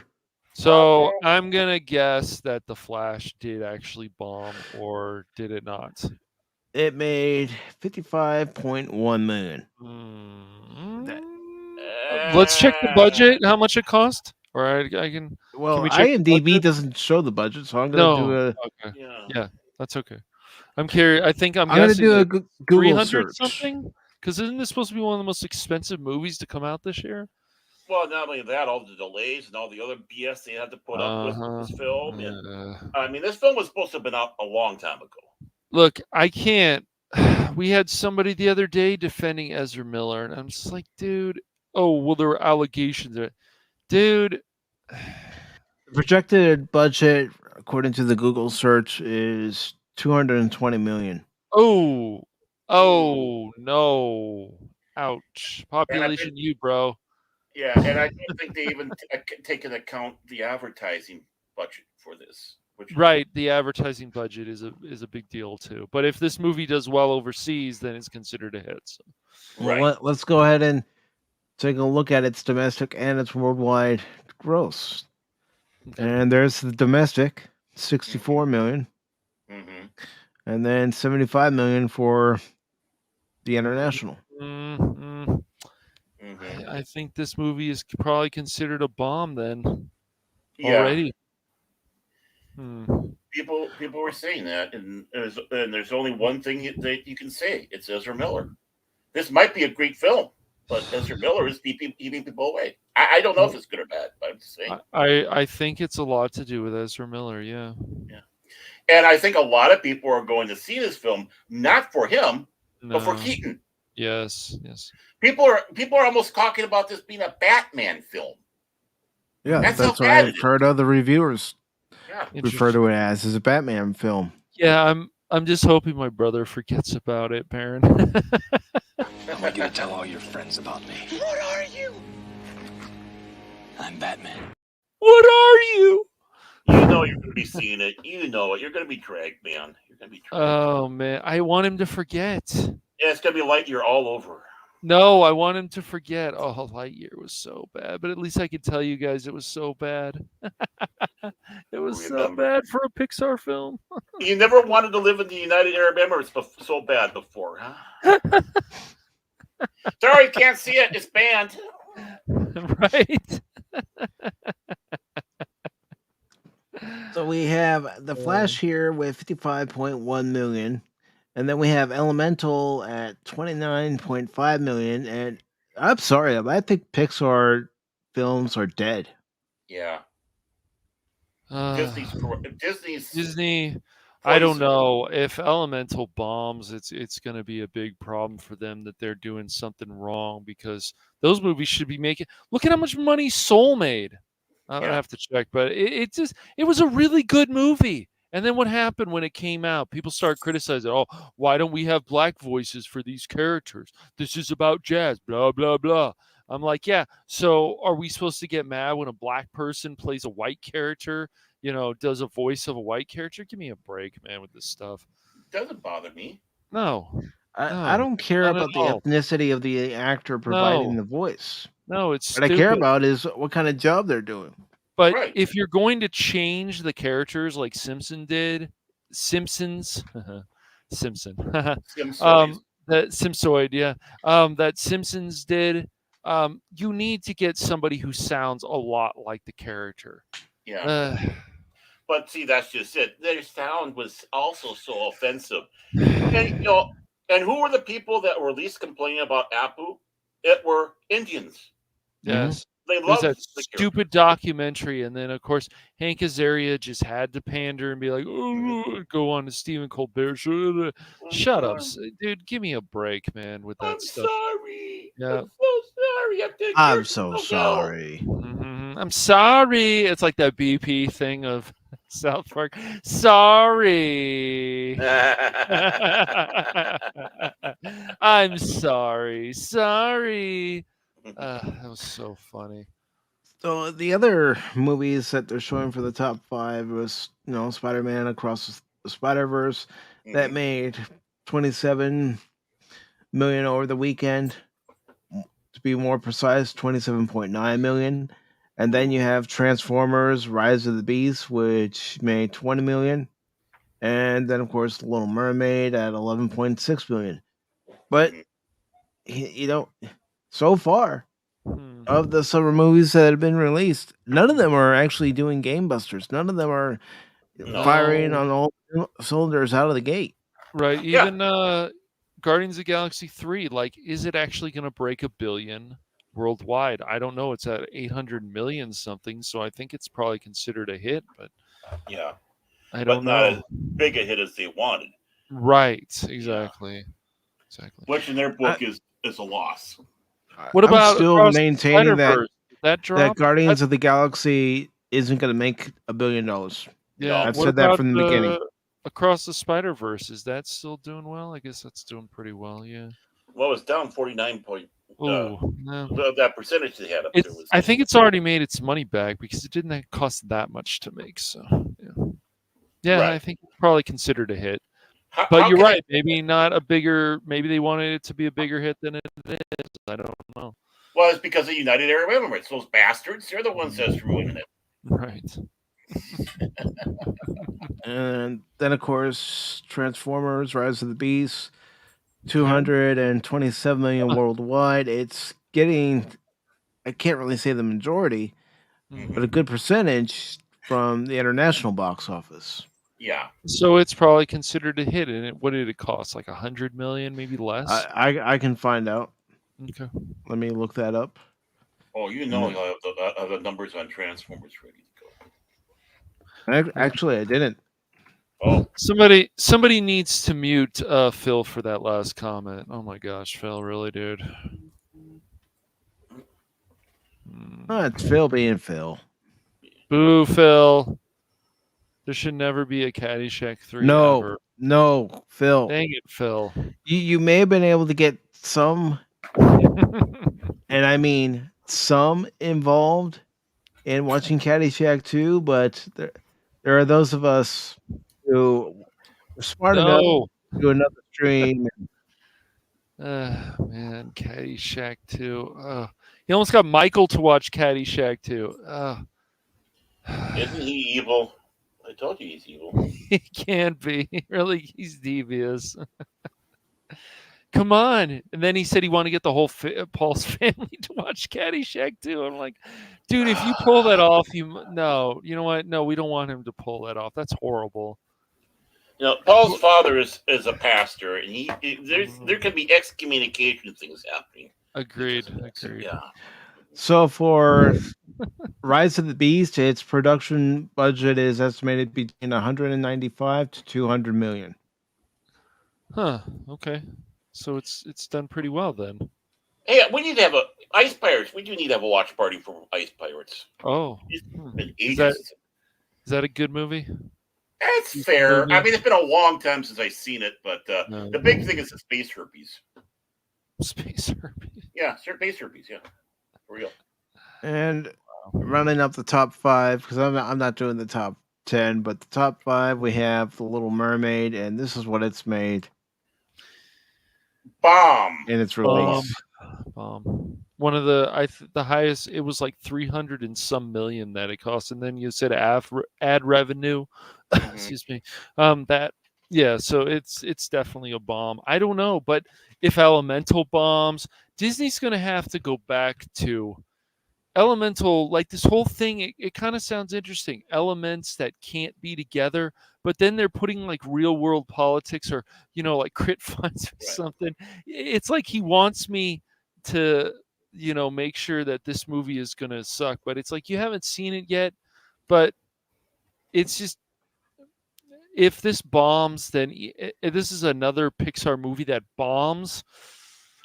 They're going to have to do something. I can't imagine they're just going to keep going along with this. So just, they've done so much really good work, but with Lightyear, that didn't need to be made. Fine, you can give that a pass. But if this bombs Elemental, and it sounds interesting, okay, elements can't mix. Okay, that sounds kind of cool. But we'll see what happens. But if Lightyear ticks off people that much, then Pixar's going to have to make some decisions on where they want their direction to go. So. Yeah. Well, we'll see what happens. Another part of the problem is that you don't have Joe Lasseter there at Pixar anymore. Yeah, you don't. But if he really did those things, then I don't know. He started his own studio, isn't he involved? He started his own studio and he recruited some people who used to work for Pixar. Yep. Yeah, he basically did the Don Bluth thing. I'm going to start with hookers and blackjack. Let's forget about the blackjack. Yeah, but if he really did that stuff at Pixar, then it is a problem. But then other people get off the hook, and then we have people like Ezra Miller around. It's just not. It's a mess. Yeah, it's Hollywood. Hollywood right now is an absolute mess. They are. They really are. That's why I'm hoping this film, Wonderwell, was it called, with Carrie Fisher? I hope it's a good film and does well. Mm-hmm. And and take a look at stuff like Cocaine Bear and Megan, a whole bunch of films that did well also. Yeah, their budget they did pretty well. Yeah. Mm-hmm. And the Padawannabe is saying he watched an interesting on the street interview from Korea about the views on the Little Mermaid. Nice. I mean, I wouldn't doubt if one of the problems is China. Again, Oh yeah, I don't. absolutely. I don't know how cracked down that is to be seen in China. I'm sure it's hit the pirating scene over there. They're notorious for pirates, but I mean that was a big draw sometimes for the studios. And oh, sorry, wrong color. We don't like it. Yeah. Well, I mean, look at it's just even. I mean, this is a fact. This has even been come out on in game media that where is Nintendo Switch made, for example? China. Yeah. Where is the Xbox made in China? See? Where is PlayStation made in China? So it's like people just need to stop being hypocrites about stuff. When we were growing up, where were our GI Joes made? In China. Hong Kong, more specifically. Yes, Hong Kong more specifically. Yes. When it was still under British rule. Just we've been involved in this stuff, but I will say it before and I will say it again. I've said it before, said it again, I'll say it again. If a lot of this stuff was made in America, I wouldn't have a problem with it. Because we see what happens when we're overseas with places like China, we run into problems. I miss when everything was Japanese. Mm-hmm. Made in Japan. Mm-hmm. Yep. At least you got better quality that way. Mm-hmm. Yeah. Yep. I mean, you look at the back of old NES game cartridges, and what does it say? Made in Japan. That's true. I think sometimes you even saw made in Taiwan. Mm-hmm. Which again is better than China. And then there's even like game companies that are in China, and it's like, look, it's the government. It's not the people, it's the government. No. And yes, the people can be influenced. We see that here in our own government, but it's the government that's the big problem. Why do you think they erase? And people have even pointed this out, other channels and stuff about erasing Finn from the poster or making him smaller or whatever. I guess they made him smaller. And they think that's acceptable to you, Disney? Like, it's just be honest. I think if people were more honest about this stuff and these companies say, yeah, we're doing this stuff, yeah, they would still get mocked, but people would respect them more instead of just trying to hide it. Just trying to hide it.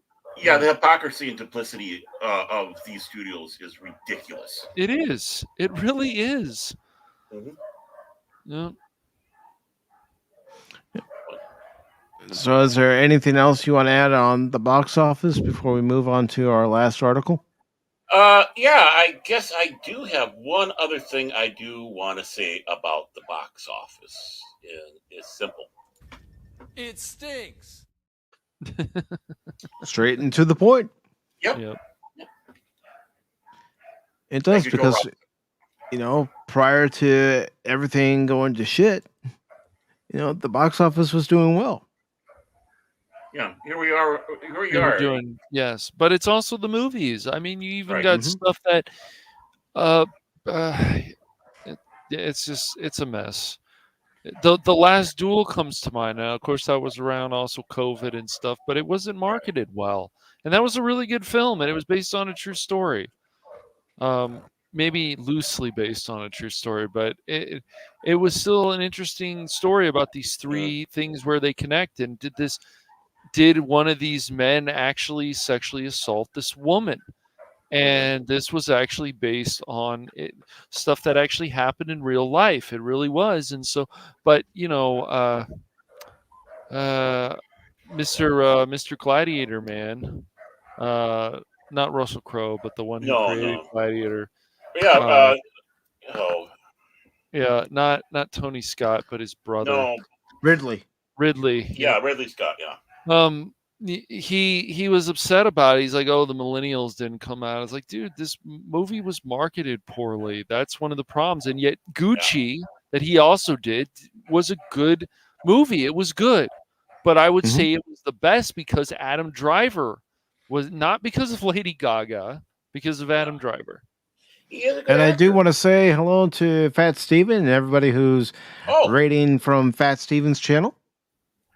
Hey, Fats, how you doing, man? Hey, man. What's going on, dude? And I also want to say hello to our drunken poet himself, Dempsey. and Arwen, the lovely Arwen. Arwen, yes. Hello, Arwen. And Scott Westbrook too. Yeah, it's a Fats raid. Fat Gotta love raid. that. Yep, Daryl. Fat raid. Daryl the derelict. Is he? Yep. Yes. Daryl's here. Oh, hey. Daryl's here. That's why I'm going to feel bad for what I'm going to say now. Gentlemen, I'm going to be dragged away now. I was hoping I could stay a little longer, but my other daughter showed up with my other future son-in-law, and they were sending me texts. How long are you going to be on the stream, Dad? How long? How long, Dad? So I am going to have to, unfortunately, walk away, and of course that means I'll be mocked for the rest of the show. We all know. That's it, man. Game over, man. It's game over. Exactly. You got that right. Yeah. I mean, and I doubt you're going to have a situation like this. Hello, boys! I'm back! He was I just almost coming thought back. about playing that clip at the start of the show. It was so funny because really, why would anybody believe that guy was taken by aliens? And it's like, oh, maybe he was. Yeah. Maybe Randy Quaid in real life was too. Maybe he was. He is a nutcase. Yeah. Thank you, Dempsey. I still love the pictures of him and Chevy Chase that came out not too long ago. And the people that taking pictures of him doing that. Cheddar's Full from Christmas Vacation. Yeah, and Snowdub.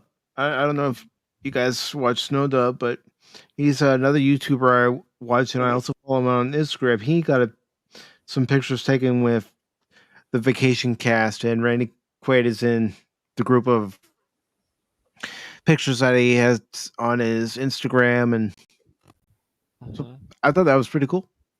Yeah, it was. So sadly, I will have to do this right now. I want you to know it's over. Well, bye.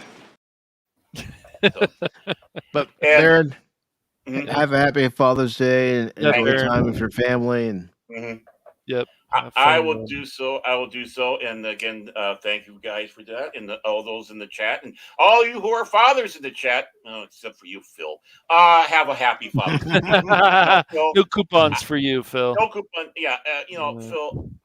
I hate you too, and I do mean that. I really do that. And from Kraken, worst troll ever.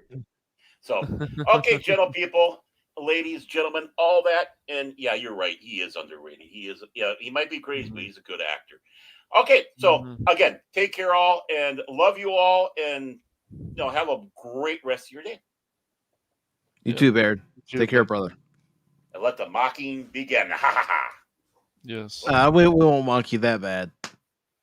Oh no! What are we gonna do, Cash? It's oh the no, two of us. Baron is gone. What will we do? Yeah. Oh no! Oh no! Perish the thought of the two of us doing the show together. Oh no! I'm scared. I don't know what to do. I just don't know what to do. I've been away from Pop Talk for a week, and I don't know how to do it again. But remember, we need to put out a message that Dragon Lives Matter. We need to spread it all over Twitter. I don't know. They burned down a few villages a few weeks back. I don't know if their lives really do matter. If they're going to use that fire, they might as well light up a barbecue and help me grill some steaks and hot dogs.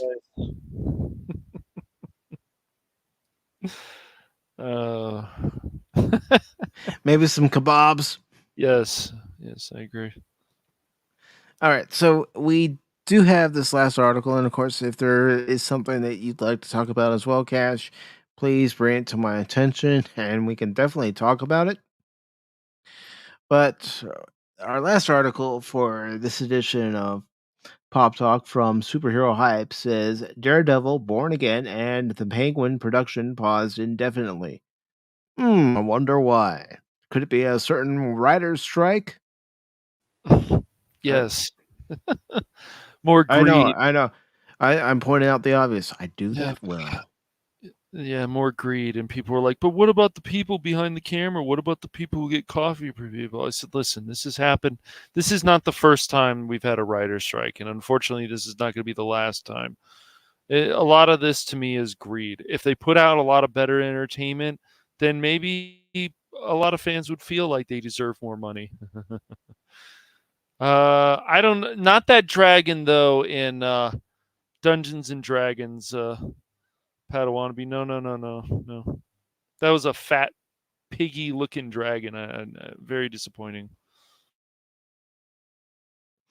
So this article from Superhero Hype says Daredevil, Born Again, and the Penguin production paused indefinitely.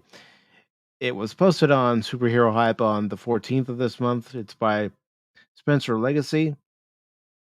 And it starts off by saying the Disney Plus series Daredevil, Born Again, and the Max drama series. That's such a dumb name. The Penguin have both had their production paused indefinitely. Why is production on Daredevil, Born Again, and the Penguin paused? A report from Deadline has stated that both series have had their production paused until the resolution of the ongoing writer's strike.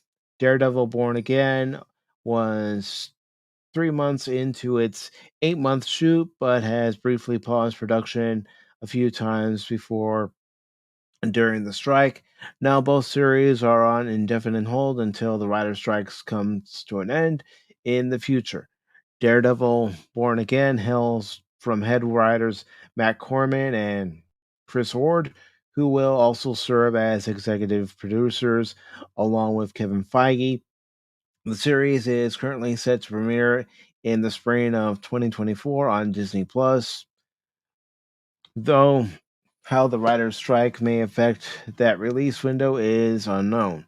The Penguin will focus on Oswald Cobblepot's past and show his rise to power in Gotham's seedy underbelly.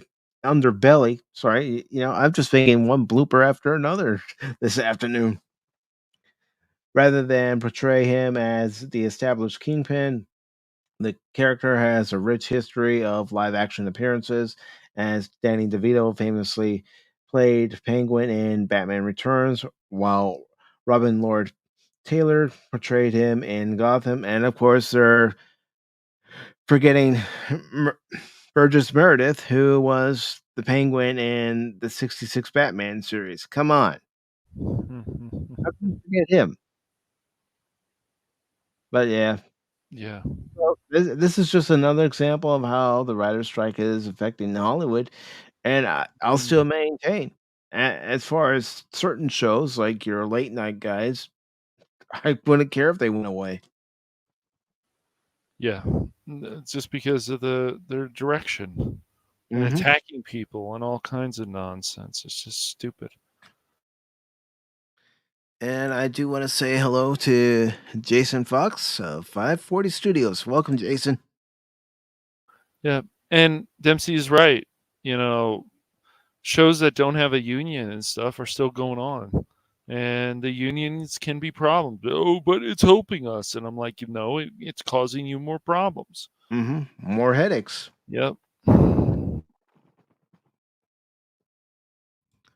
And let me ask you this, Cash. Did you have any interest in watching any of these shows? I mean, I still have to finish the original Daredevil. I haven't finished it yet.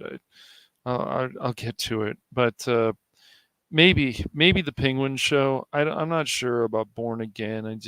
Why are we rebooting this? Why don't we find a way to continue this for another season or something? I don't know. It's just, it could be good. I would hope Charlie Cox wouldn't allow this to happen, but I did not like how they used him in She-Hulk. I did not like how Daredevil was used in She-Hulk. I just thought it was stupid. Just, yeah. I saw the clips and I thought it did disservice to the character. They just made him a joke. That's all they did. I just don't like that. So it's a mess. Well, Jason wants to know what he missed. Well, I kicked out Baron for the first time in a week. because he was talking about Ezra Miller, and this is an Ezra Miller free zone. It's a safe space. So anyone that talks about Ezra Miller, I'm gonna boot him because I just can't handle it. I just can't cope. I just can't do it. But no, we talked about this. We also talked about how Oppenheimer has the majority of its theatrical run in IMAX theaters, while Mission Impossible Dead Reckoning only has about a week. We also talked about Carrie Fisher's last movie that's coming out in a few weeks, and how we're all interested in seeing it. Now, that movie is coming to AMC theaters before it goes to on demand. So let me go ahead and repost those articles that we went through. So if you all want to read them, you can. And I'll just go ahead and copy and paste all the articles that we've read for today. And they are in the description, but I'll go ahead and put them in the chat again too. So here we go. One moment. And there you are.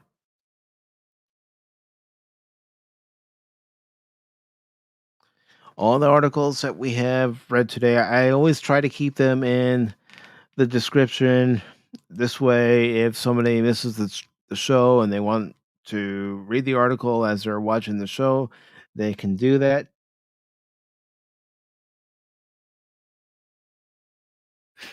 Yeah. Well, Baron's already back. He couldn't stay away, man. but Aaron's like, I don't want to spend time with my family. I've got my family. The two Stooges that are on the panel right now. Okay, but when we're the three Stooges, who's Larry, who's Moe, and who's Curly? That's a good question. That could be interchangeable depending on the broadcast. Agreed. But yeah, that's it for this article. Cash, is there anything you do want to talk about that we haven't talked about? I know, was it 2 weeks ago or something, there was about Elizabeth Olsen, and that was in our Discord, that she is saying that actors should not sign long contracts with Marvel, which is interesting. Yeah, I mean, if you want to talk about that article, we can. There's also, yeah. You said it. You posted it in our group, and I do remember seeing it. Let me just scroll through and see if I can find it. Just bear with me as I look for it. Yep. I can post it. I found it. But... All right. You're quicker than I am. I got it. Alrighty. Just very interesting. Oh, yeah, we are a family. We're a dysfunctional family, but we're a family nonetheless. Yep. All right. There we go. And Baron saying, "Save me! I hate my family." Okay, Baron. Wow, Baron. Jeez, dude. Wow, that escalated. All right. Let me just open up a new window, and then I'll share it. Freaking Baron, man. Baron Orman Tagge. No, just look at Mouse and pet Mouse. Mouse just looks at Baron like, "I hate you all. Feed me." All right, so let me go ahead. Yeah, I saw this a few weeks ago. I said, "Oh, this is interesting." Put this one both in the chat, and then I'll quickly add it to the description as well. This way, it's in there too. And then I'll actually start reading it. So here we go. Copy and paste. And save. And here we go. So this article came from Comic Book News. It was actually from May 26th. And Elizabeth Olsen says actors shouldn't sign extended Marvel contracts. No shit. It goes on to say Scarlet Witch actress drops more truth bombs on the Happy Sad Confused podcast. During an interview on the Happy Sad Confused podcast, Elizabeth, it's just one of those days, folks. Elizabeth Olsen drops more truth bombs as she shared her perspective on long-term commitments to playing characters in the Marvel Cinematic Universe. According to Olsen, actors should avoid signing contracts for multiple movies at once, allowing themselves more creative control and flexibility. And we have a quote here that goes on to say, I think that way you have more control over if you, let's say, you're like, oh my God, this is the most fun I've ever had, and I love this character so much, I want to do it again. You now have more creative control for the next one, she said. Olsen emphasized that by committing to one film at a time, actors can better gauge their enjoyment and connection with the character. If they find the experience truly fulfilling, they can then exercise greater creative influence in future projects. And it also ends up saying the actress who practices what she preaches has opted for contract extensions on a project by project basis. Her most recent extension was for the upcoming film Doctor Strange in the Multiverse of Madness, following the success of the streaming series WandaVision on Disney Plus. Notably, WandaVision has spawned a spin-off titled Agatha Coven of Chaos, which may serve as a platform for Olsen's beloved character Scarlet Witch to make a return.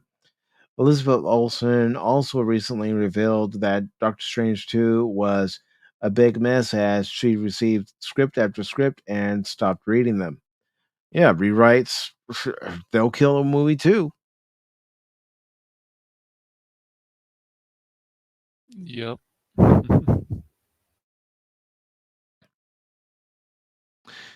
And what are your thoughts after going through this article, Cash? I don't think it's smart. What I believe is that Marvel should take a break.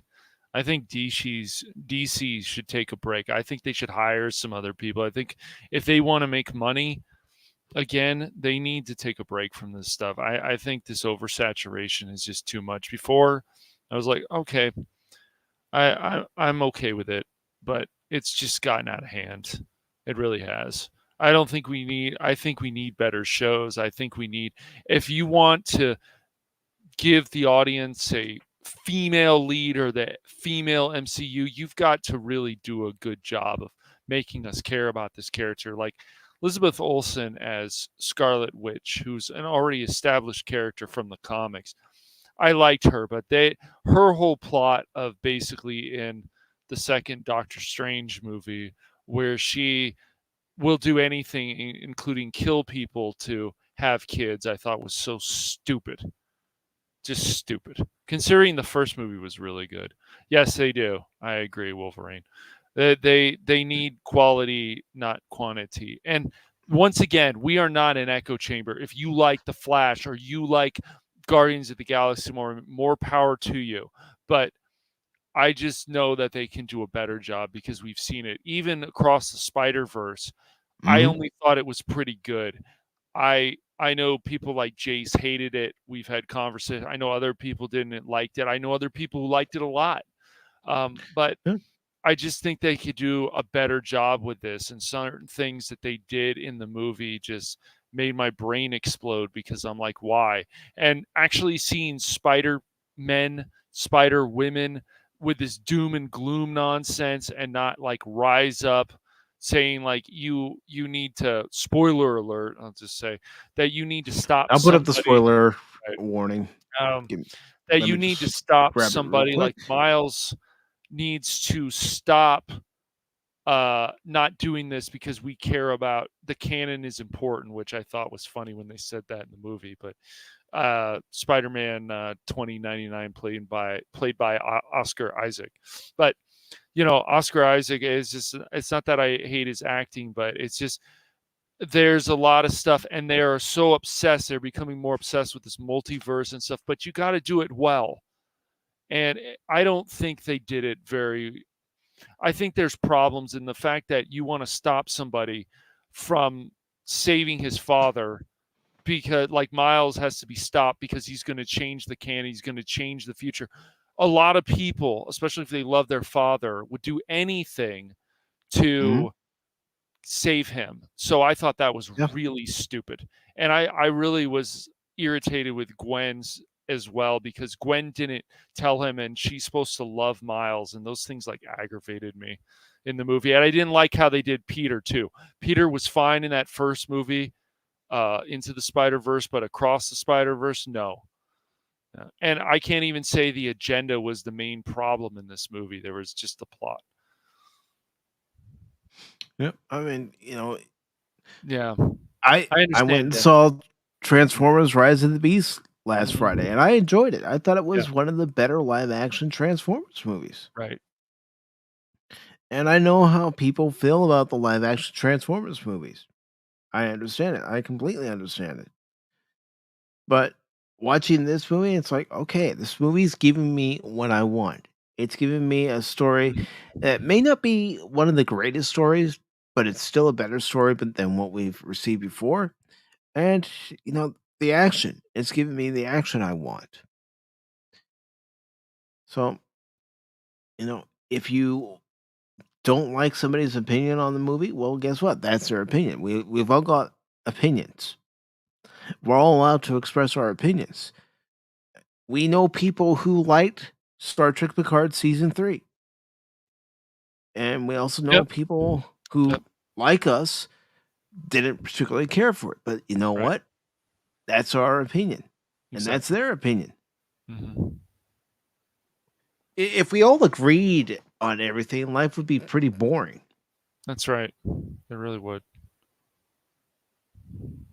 And I'm not going to go after somebody who likes Season 3 of Picard and say, oh, I can't believe you like this. But there's other people who went after people who didn't like it, which is ridiculous. But I mean, we had Patriot on one time, and he explained why he liked Season 3 of Picard. True, he did. So, everybody has, I know I say a lot. It's a bad habit, but we all have our list of what we expect to see in a movie or a television show. Yes. And as long as we see certain criteria in that movie or television show or even a game, we're happy. And that's what matters, I do want to say hello to Low Specs Linux Laptop. Good to see you.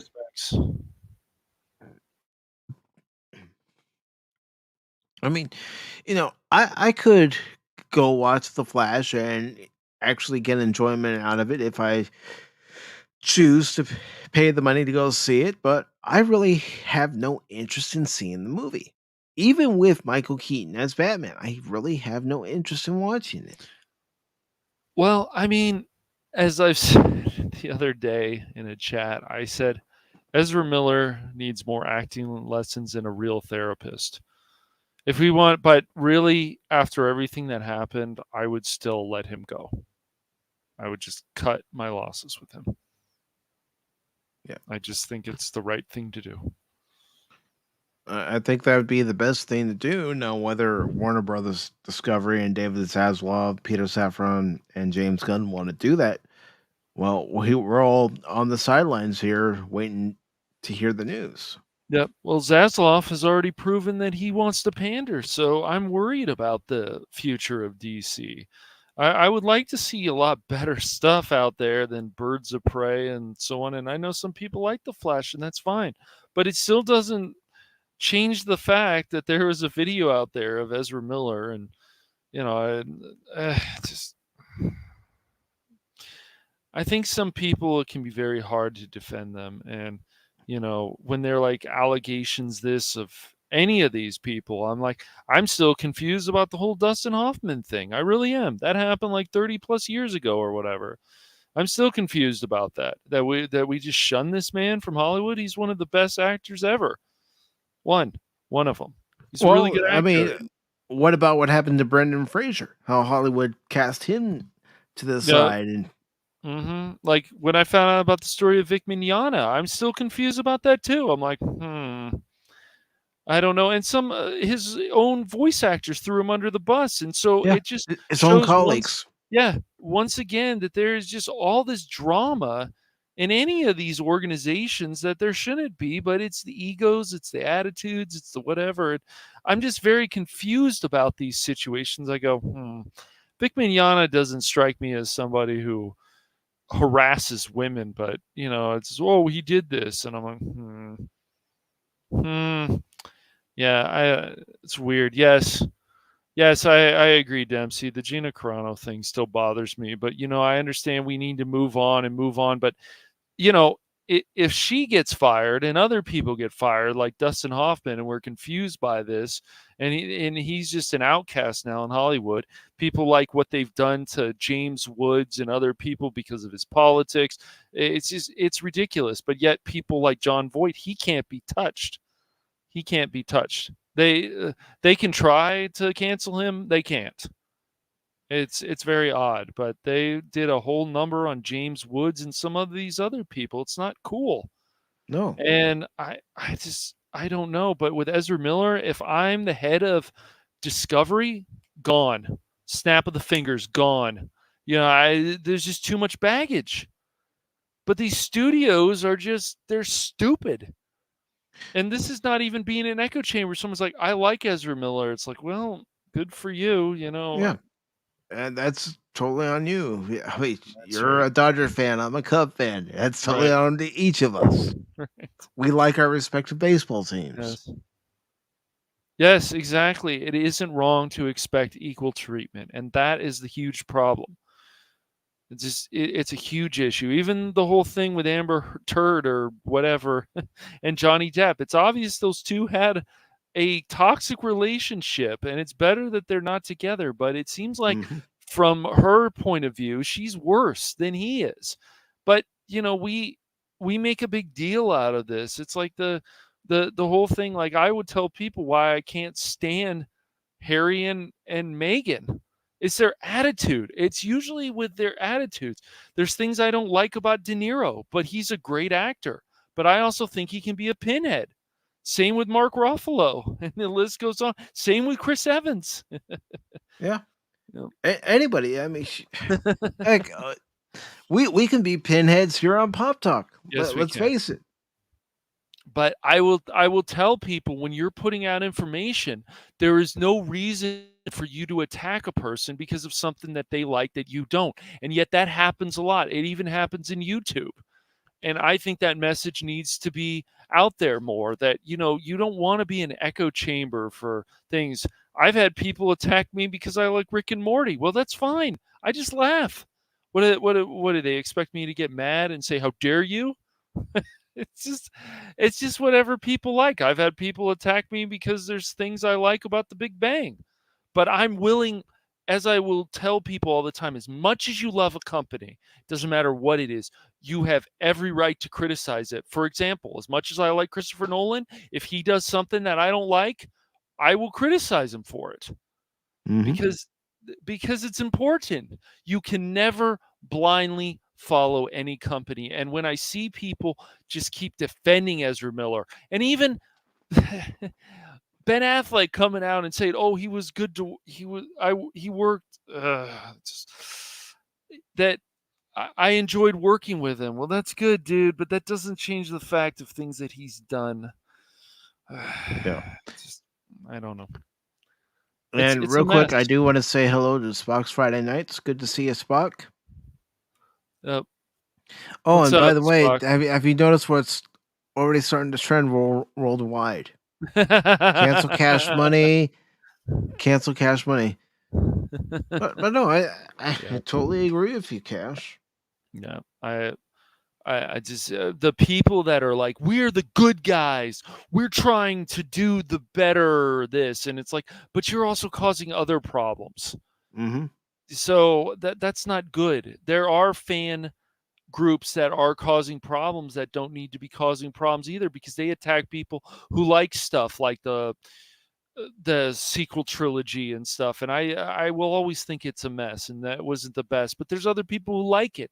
But once again, I would point out, can you at least go and watch the older films to see where this all came from? Can you do that? I don't think they can. I really don't. I know that, Baron. And that's fine, and people say it's crap, but once again, when people say this is shit and somebody else likes it, and then you say, well, why is this shit? It's just shit. Well, that's not really a good reason, is it? Or when somebody's like, okay, this game is crap. Well, why is it crap? Is it functional? Well, then it can't be crap. As much crap as I feel about Diablo 4, because I know what's going to happen, or I have a feeling what's going to happen with these always online games. It's just like people will tell you 100 times, oh, you got to buy this. This could be game of the year. Well, that's great for you. But I played the beta, and it didn't feel that much different to me when I played it. Yeah. So it didn't get me excited.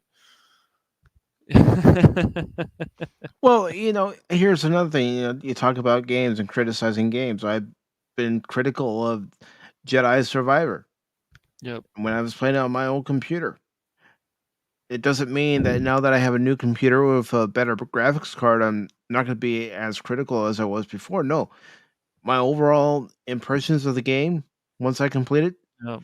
my gameplay experience from those first few streams is still going to factor in, because there's no excuse for that game to function the way it did, even on my old graphics card. Right. Absolutely not. Yeah. Yeah. Baron must not be having very much fun over there. He's having more fun in the chat. I Hey, know Baron, go see your what family. No! I know what Baron wants. It's just like these past couple episodes on Pop Talk where I was saying in the chat what clips to play. You know what really grinds my gears? Nope. When I'm Spock and I have had a lot of conversations, like Spock, for example, he's just done with new Trek. He can't go back and watch it. He's tried to watch it. It's not for him. And yet people still will criticize him because he likes new Trek. And it's not just Spock, it's other people. It's crazy. If we're going to be a better fandom, an actual better fandom, we can't criticize people because they like something that we don't. That's silly. That doesn't help the fandom, and that makes us look bad. All of us who believe that you should criticize somebody who likes something you don't. It's ridiculous. I mean, sometimes it happens. I mean, I've been in conversation with, why do you like Andor? It's boring. It's shit. It's this. I said, yes, but Andor is also one of the few Star Wars shows we've had in a while that actually has a serious tone, which I believe Star Wars should always have a serious tone. But, Yeah. Well, I had this discussion a long time ago with a friend of mine about why Janeway and Voyager in the first episode went down to engineering. And I based part of my presentation on a later episode from a later season of Voyager. The fact that Janeway was there at Utopia Planitia before Voyager was launched. So of the crew that was on board Voyager, she knew more about it than certain other members of the crew who had just transferred over once they left DS9. Yep. So that's why Janeway, when the ship was about to suffer a warp core breach, went down to engineering, because she knew about the ship systems more than a few other people that were recently down there who hadn't been trained on the new systems yet. Yep.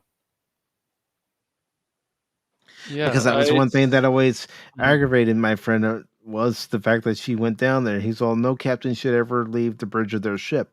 And then I presented my case, and he said, I never looked at it that way. Yes. Well, it's the same with gaming, people want to play. The thing is, especially on stream, if you're playing a game or you're talking about something, like I don't think it ever benefits anybody to have any kind of echo chamber. So if somebody wants to, we know of a certain person, that likes to play his games on an easier mode, but the reason that we push him, and we'll just say it's Paul, but the reason that we push him is because we feel like he's going to get more satisfaction. Now, if he never wants to change, that's fine. But when you're playing on stream, you should make it as interesting as possible. And if you're dying and stuff, but you learn from it, like, that's all good. I think a lot of this stuff should be a learning experience. If people don't like new Trek, that's okay. If people like old Trek, that's okay too. All this stuff, it's okay. It's just, but when people are like, no, how can you like that? What is wrong with you? that stuff is ridiculous. Yeah. Yeah. And maybe it's the fact that I'm getting older and there are just more important things to pick a fight about than over what's better Trek, the old stuff or the current stuff. Mm-hmm. And I'm not saying I'm throwing in the towel when it comes to those debates. I'm just saying there comes a point in your life where you go, is this really worth having an argument about and debating about? Exactly. There were, the debates have gotten to the point where it's like we turn on fans, companies turn on fans, and look, if they say this, we think this is going to be shit, then yeah, I would say that's not fair. But when they actually put out legitimate criticisms and the company ignores them, that to me is a huge problem, because these are legitimate, and people say, well, what makes them legitimate? And I'm like, well, dude, how is this the best storytelling? And if it was the best, why are people losing money? Different companies from DC and this. Look at The Flash, for example. This movie should be epic. Epic. Yeah. But yeah, take one of the greatest Flash stories that was ever told in the comics, and people should be excited about going to see movies again, especially after what happened back in 2020. Yep. For me, like, if you're doing, that's why some of these fan projects are very interesting. I saw one. I'm not really into Dragon Ball. I know, boo boo with some people, but it's just something that just never really hooked me. But I did watch a fan film. I was like, dang, this is good. Like, why aren't these studios hiring these people? They care so much about their property, and yet they don't hire them. It blows my mind. I've seen a fan project about My Hero, and I was like, dang, this is pretty good, man.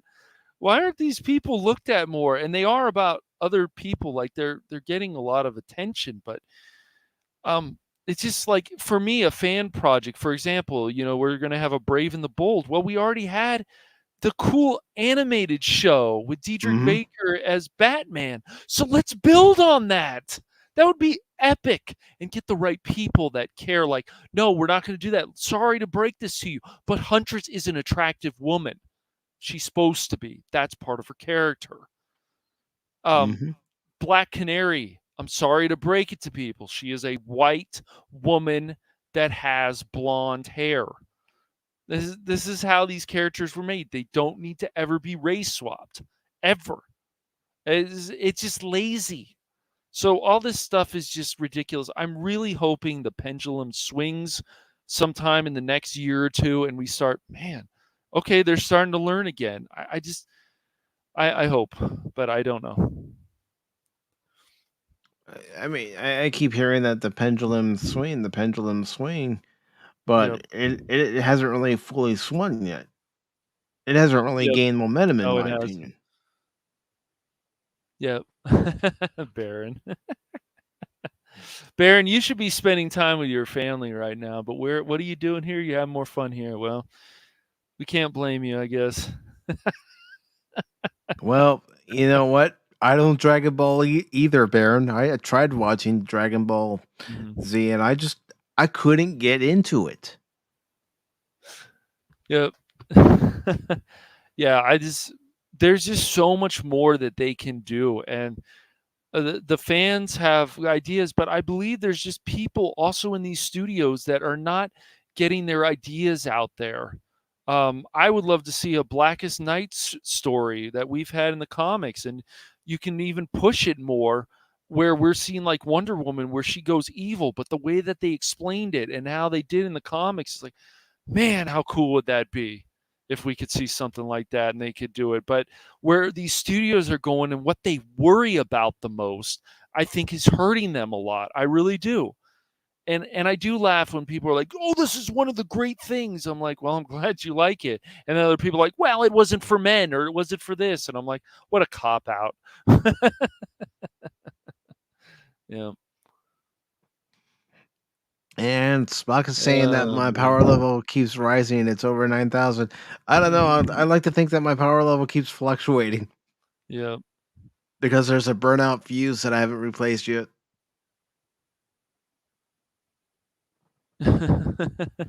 I'm glad, Baron. I'm glad, but it's just a lot of things that can change. And when you put out entertainment, you should make people feel good.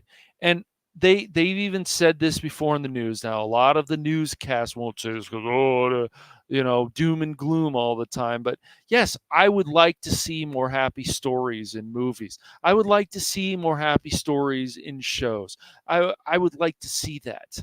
There is nothing wrong, especially after the Koofa-doof, to make people feel good. But And speaking of seeing good stories or liking movies that maybe other people didn't like, I like 65.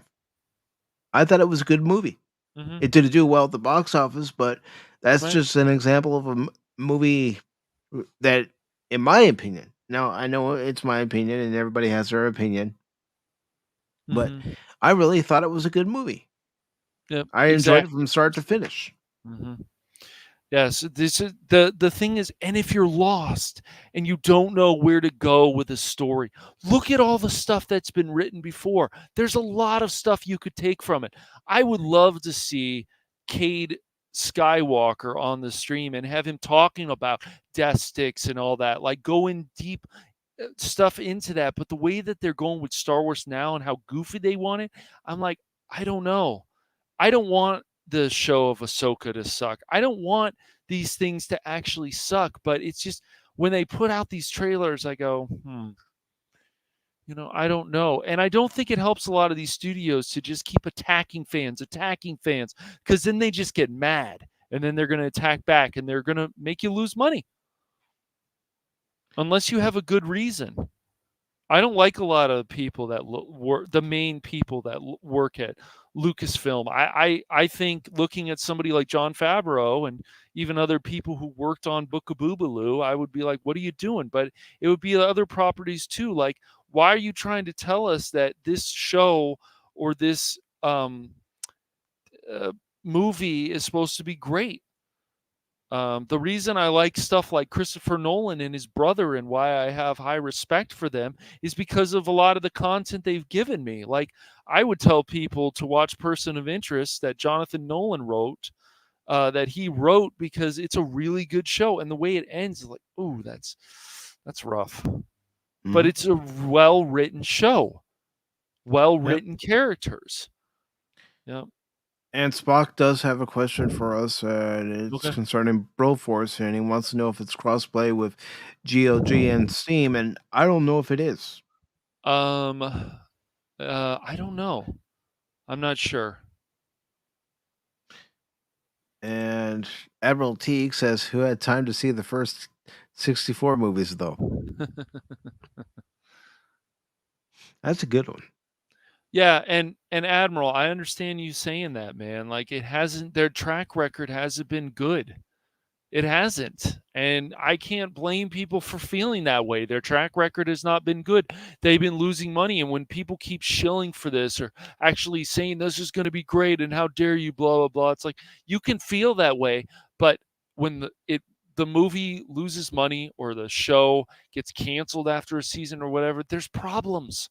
Means people weren't watching it. And then the studios do not do themselves a good idea when they don't market the show properly, or they don't market the movie properly, or they move the show to different times. That's what happened with stuff like Agent Carter. I liked Agent Carter a lot. I did too. And I just, they moved it a few times, and I didn't like that. I think that could have gone on way more than 2 seasons. But It should have. I mean, it was a good Yes. show, but Yes. Disney dropped the ball. They did. Yeah, so yes, I don't know. It's a mess.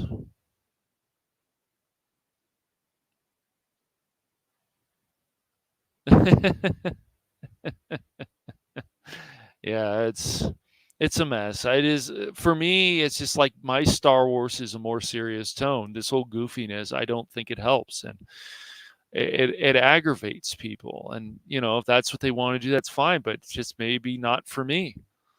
I haven't gotten to the point where I've completely given up on Disney and stuff, but I would like to see them do better, and I think a lot of people would like to see them do better. But if you're losing money for a company, that's not good. Doesn't matter if it's a game, doesn't matter if it's a movie, doesn't matter if it's a TV show. Losing money is never good for any company, ever. Yeah, Well, it's like and I understand that, Dempsey. Yeah. You saying that you enjoy a more serious tone to Star Wars. I enjoyed a more serious tone to the MCU. Yep. Prior Yep. to Disney. Mhm. Yeah, I can't blame a lot of people how they feel about hating Disney and stuff and hating this. It's just like a lot of these companies, DC, Marvel, Disney, they do cause a lot of these problems to themselves because of what they come out with, what they say. They don't come out and say, okay, this is what we're actually going to do, and do it. Sometimes, but it seems to be very rare. They're more interested in some agenda. They're more interested in some stupid plot. They're more interested in some multiverse nonsense that doesn't need to be in there. They Well, get obsessed with this stuff. Yeah. Speaking of multiverses, that's what everybody wants to do now.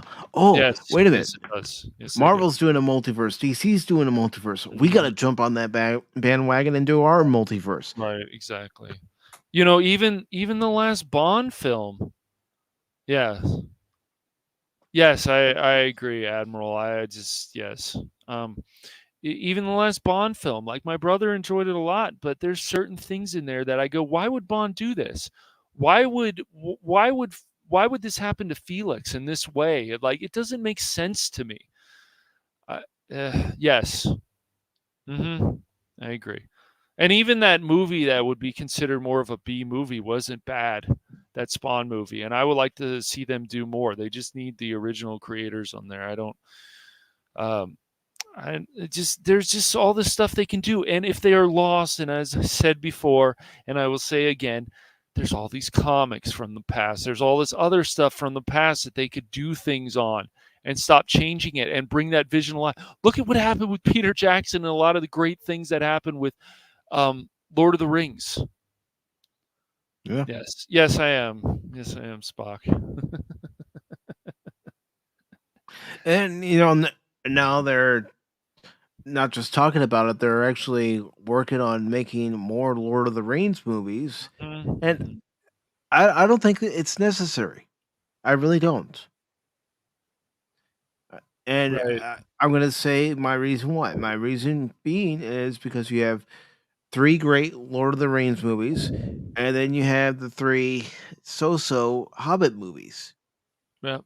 I don't think you need any more. You got The Hobbit, fine. The second one, fine. The third one, though, had some problems, and there was way too much CGI in there, in my opinion. I didn't hate those films, but even the last was, this is okay.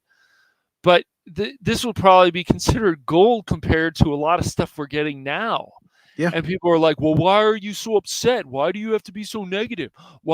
Because we've seen they can do a lot better. That's what it comes down to. They have all this money. They can do a lot better. Look at what the fan projects are doing. They can do a lot better. Yeah. Well, let's get back to what you mentioned earlier, Babylon 5. Yeah. And how you're enjoying watching that series for the first time because of how good it is. Yeah. Not just the characters, but the storytelling in Babylon 5. You don't get storytelling like that anymore. Yep. Yeah, it was dope, Spock. Yeah, I agree. And where is the stuff to make us think? I know these writers can come out and say it. So why did they think when you're losing money, the CEOs and even when the stockbrokers get mad, like that whole thing that Valiant showed of the stockbrokers meeting, those people were legitimately upset for good reason. This whole thing about digging into politics is not helping. It hasn't helped the gaming industry. It hasn't helping the TV industry. It hasn't helping really a lot of the entertainment industry. Just force. We used to have politics in shows that made sense, or games. It makes sense. Now it's just like it has to be forced in there, and you're like, what is this? I'm worried about the new Dragon Age game. I'm like, what are they going to do with that? So, yeah. Then you watch stuff like Cyberpunk Edge Runners that Spock and some of our other friends we watched, and it was very interesting. And when people died in that show, it made an impact. That's what I miss too. When that character dies in a show, it needs to make a big impact. Mm-hmm. We need to care about losing that character. I don't care if it's a protagonist or an antagonist. Still care about that character's death. Yep. Yep. So it's just crazy. Yep. Yeah, Origins is the best, Spock. So it's just the same with the Doctors. While people will say Mass Effect 3 is one of the greatest trilogies ever made, well, there is problems there. And there's problems with the third game. It felt rushed. There's this Kai Lang character that I think is really stupid. But I can't, when people say this game is crap, I'm like, no, it's functional. You can get a lot out of it. I would say it's a good game. I would still say it's a 7 out of 10. It's not as great as the first one. Definitely not as great as the second one. The second one, to me, and a lot of other people, is still my favorite game. Yeah, and that's another thing. You know, we're seeing it in movies, we're seeing it in entertainment, where even games are suffering, where they're not as engaging as they once were because of the stories they're trying to tell. Yeah.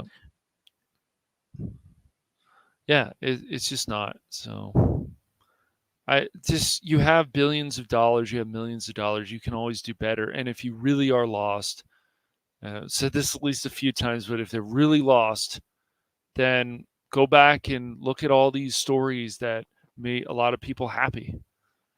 Yeah. You know, it would be nice. And they're like, well, we've already read in the comic. That's fine, but you don't have to take everything from the comic or this novel.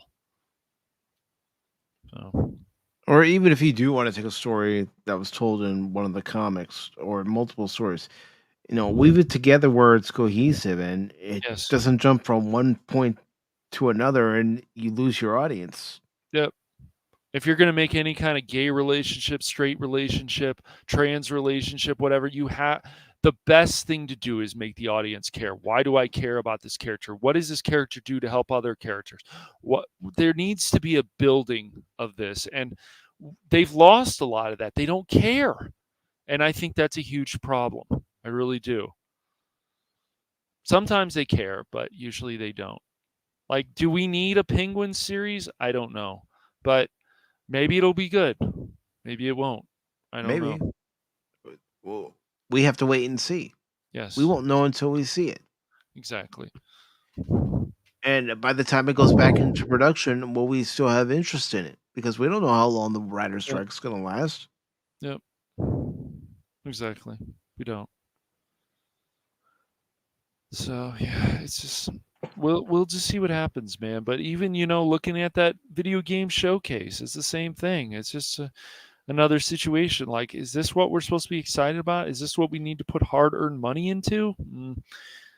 The thing is, of the video game showcases that I did watch, I didn't see a game that actually made me go, I want to buy that on day one. Right. Yeah. And one thing I will say about Game Pass, Ultimate Game Pass or Game Pass, like, it's a good way to try out games. Yes, you're playing these different games, but you have a subscription, and I'm like, well, this is not bad. And then if you like the game, then maybe you want to buy it. Yeah, But it's like Star Trek Resurgence. I know people don't like Epic games. I get it. I fully understand why they don't like Epic games. Right. But that game brought me back into the world of Star Trek, the universe of Star Trek, the way, in my view, this is just my view, folks. Yep. Star Trek is supposed to be. Yep. There's just so much better that they can. Well, they can do fantasy, these stories, and if people like them, that's fine too. But these stories are just they could be so much better, and things have been written better. It's always better. Like, don't you want to always do better so you make more money? Shouldn't every company strive for that? And some are, but even when other companies are bought out, like what EA has done to a lot of companies, they've ruined them. They've legitimately ruined them, which is too bad. They should be like, listen, you guys do what makes us money. We'll back off. That's what it should always be. You make us money? Cool. You don't, then maybe we're going to have to step in and see what's going on here. I mean, even have a thing where they go, okay, why did this movie not make us money? Well, these were the issues that the audience had with it. Yep. Did they have these issues when we were having screenings? Yes. Did we address these issues? Did we fix them? No. Right. Yep. I just think we become obsessed and we recycle these ideas over and over again, just like we're recycling jokes because they're so afraid to offend people. So I just that can't be the case. That Dungeons and Dragons movie, for example, could have been so much better than it was, but they had this thing with it's just a mess. Too many jokes. They weren't using certain characters. Even the paladin in that movie was underused, and it sucks. But Hugh Grant was good in it. He was good in it. Just this stuff is a mess. They have some good ideas, even that Dungeons and Dragons movie, but it should have been really good. And you're saying that Hugh Grant was good in it, and that's probably an example of a talented actor's talents being wasted on a movie that really should have waited to be made. Yep. It's just there's just too much goofiness and stuff, and it would have been cool to see finally on the big screen, just like the animated film, one of the ones from I think it was early 2000s, something like that. That you have that more of a serious tone with Dungeons and Dragons. That would be cool. There can be some jokes here and there, sure, but a joke, the same joke, used 5 times or something. Ugh, gosh, how lazy writing is that? It's just. Hey, we're gonna tell the same tired joke you've heard hundreds of thousands of times before. Yeah. Yeah, no, they give back. They definitely do that, Spock. Yes, that's the one thing I've always had Epic for is free games. I've just never decided to actually spend any money on it. It might happen sometime. So is there anything else that you'd like to discuss before we do wrap this up? No, I think I'm good. All right. And speaking of being good, what do you have coming up that's good on the Phantom Hooligans? Well, it's like the refrigerator got fixed, and then I got somewhat obsessed with Babylon 5, so it's like I haven't been streaming the last few days. I started getting hooked. I was like, dang it, Crit. But yeah, we're going to set up a Bro Force stream next Saturday. Mike and I and Baron, and we'll have another person there. And then before that, I got to start getting ready with Bolt Gun.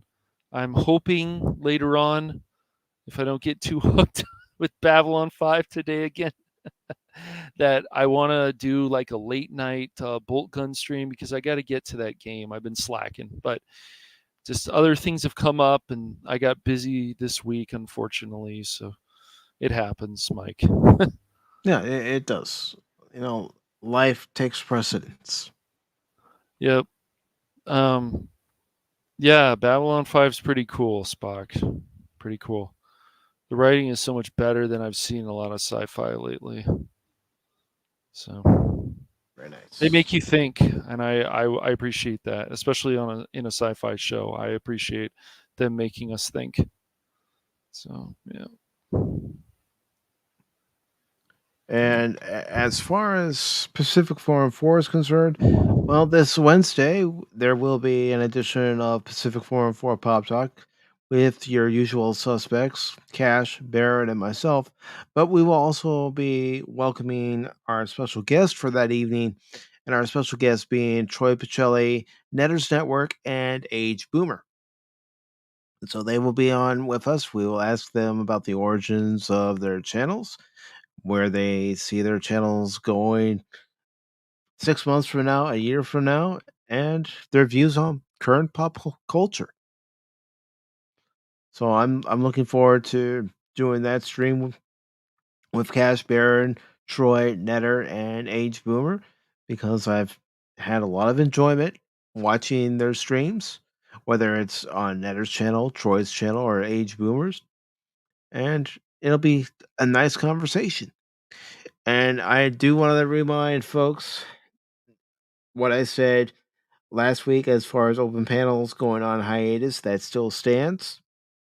And again, I will reiterate it's because of things that have been said on panels in the past and also what happened a couple weeks ago in the chat. That will not stand. Behavior like that will not stand. So, again, I want to reiterate that open panels for the time being are on hiatus. When I decide to bring them back, I will let everybody know. And as far as anything else on the channel is concerned, as far as any future streams, I might do another game stream here on the channel this week. And of course, next Sunday's Pop Talk. And next Wednesday, our guest on Pop Talk will be Magic Tick Max. And we'll ask her about her love for the Final Fantasy series of games, her favorite character, Terra. And of course, we're going to ask her about her channel as well and where she sees it going. And if you want my opinion on someone who I think is going to have a large channel, a large following, it's Max. She's going to have that following. Just like I believe that Netters Network is going to have the following, and Troy and Age Boomer, they're going to have that large following because of the way they do their content, their live streams. It's going to draw people in. So that is what's coming up on the channel. And as far as that game stream, it probably will be more Jedi Survivor. I'm to the point where I just want to keep playing it until I complete it. That's the goal. Not to say I won't put in another game. You know, I still have Rise of the Tomb Raider to play. I haven't played that on stream yet, so that will definitely be coming up. And there will always be content coming up on this channel. It's just deciding, you know, what day can I do it and at what time can I do it. Same with you, Cash. I mean, you know, life gets in the way. You have equipment go down. Heck, Yes. in this last month, I had my old lawnmower quit on me. I've had my old computer quit on me, and we've had our washer and dryer quit on us. So Yeah, that sucks. yeah, got to take care of things. Yes. And let's see. Dempsey says, we love Max. Yeah, we all love Max. She's that bright ray of sunshine. You know, and I mean this as a joke. So, Max, if you hear this, this is a joke. You have three grumpy old men on the panel. Everything in pop culture has gone to crap. And then there's a bright ray of sunshine, and it's like, turn that frown upside down. Why? I'd rather be old and angry. Like I said, this is just supposed to be funny, supposed to be a joke. That's right, Cash. We're angry old men. We're sitting there in our rocking chairs going, I remember when Star Trek was good.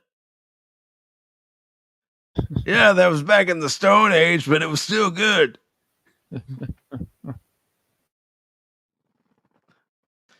But yeah, we always try to have fun here on Pop Talk, and even with our guests, we try to have fun, and we can get serious. But real quick, I do want to say thank you to everybody who was here today, and also happy Father's Day to everybody. And let me go ahead and start with the list. First, I want to thank Spock's Friday Nights for being here. Thank you, Spock. We had Low Spec Linux Laptop. He was here as well. Wolverine was here. Jason Fox of 540 Studios. Scott Westbrook was here. Arwen Avalon. And Arwen, if you're still here, I would like to have you as a guest on the show sometime, along with Daryl, the Derelict, and Darth Arlena. So just putting it out there. And of course, thank you, Daryl, for stopping by. Dempsey, it's always nice to see you here. We also had a new person who calls himself Optimus Gaming. Thank you. And of course, our troll of trolls, Phil McCracken, DJ Ronnie G, Admiral Tig, the Pata Wannabe, and Jet Sparks. Just want to make sure I haven't missed anybody.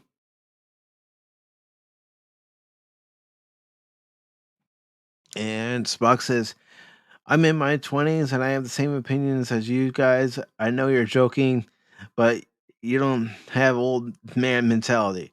What do you mean I have to be in a bed at a certain time? If my food's not prepped a certain way, I'm angry. But yeah, and again, happy Father's Day to all the fathers out there and to all the fathers who are no longer with us and the mothers who play the dual roles or even the grandparents, who are both mother and father. There's all sorts of situations.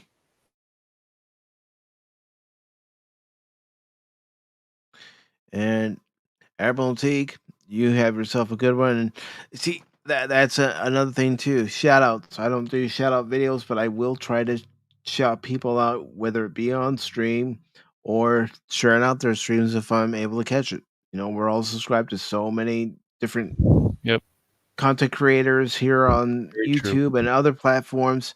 We can't always catch each other's streams. But I do try to go back and look and see who recently streamed, and if I don't comment, I'll at least try to leave a thumbs up. That helps too. So, with that being said, I want to thank everybody for being here this afternoon for Pacific Forum for Pop Talk. Look forward to seeing you all Wednesday if you can make it. If you can't, just catch it on the replay. And I also want to thank Fat Steven for the Fat Raid. Thank you very much, brother. I really appreciate that. And until next time, remember, I'm not just a baseball guy, I'm an all around guy. Have a good one, everyone.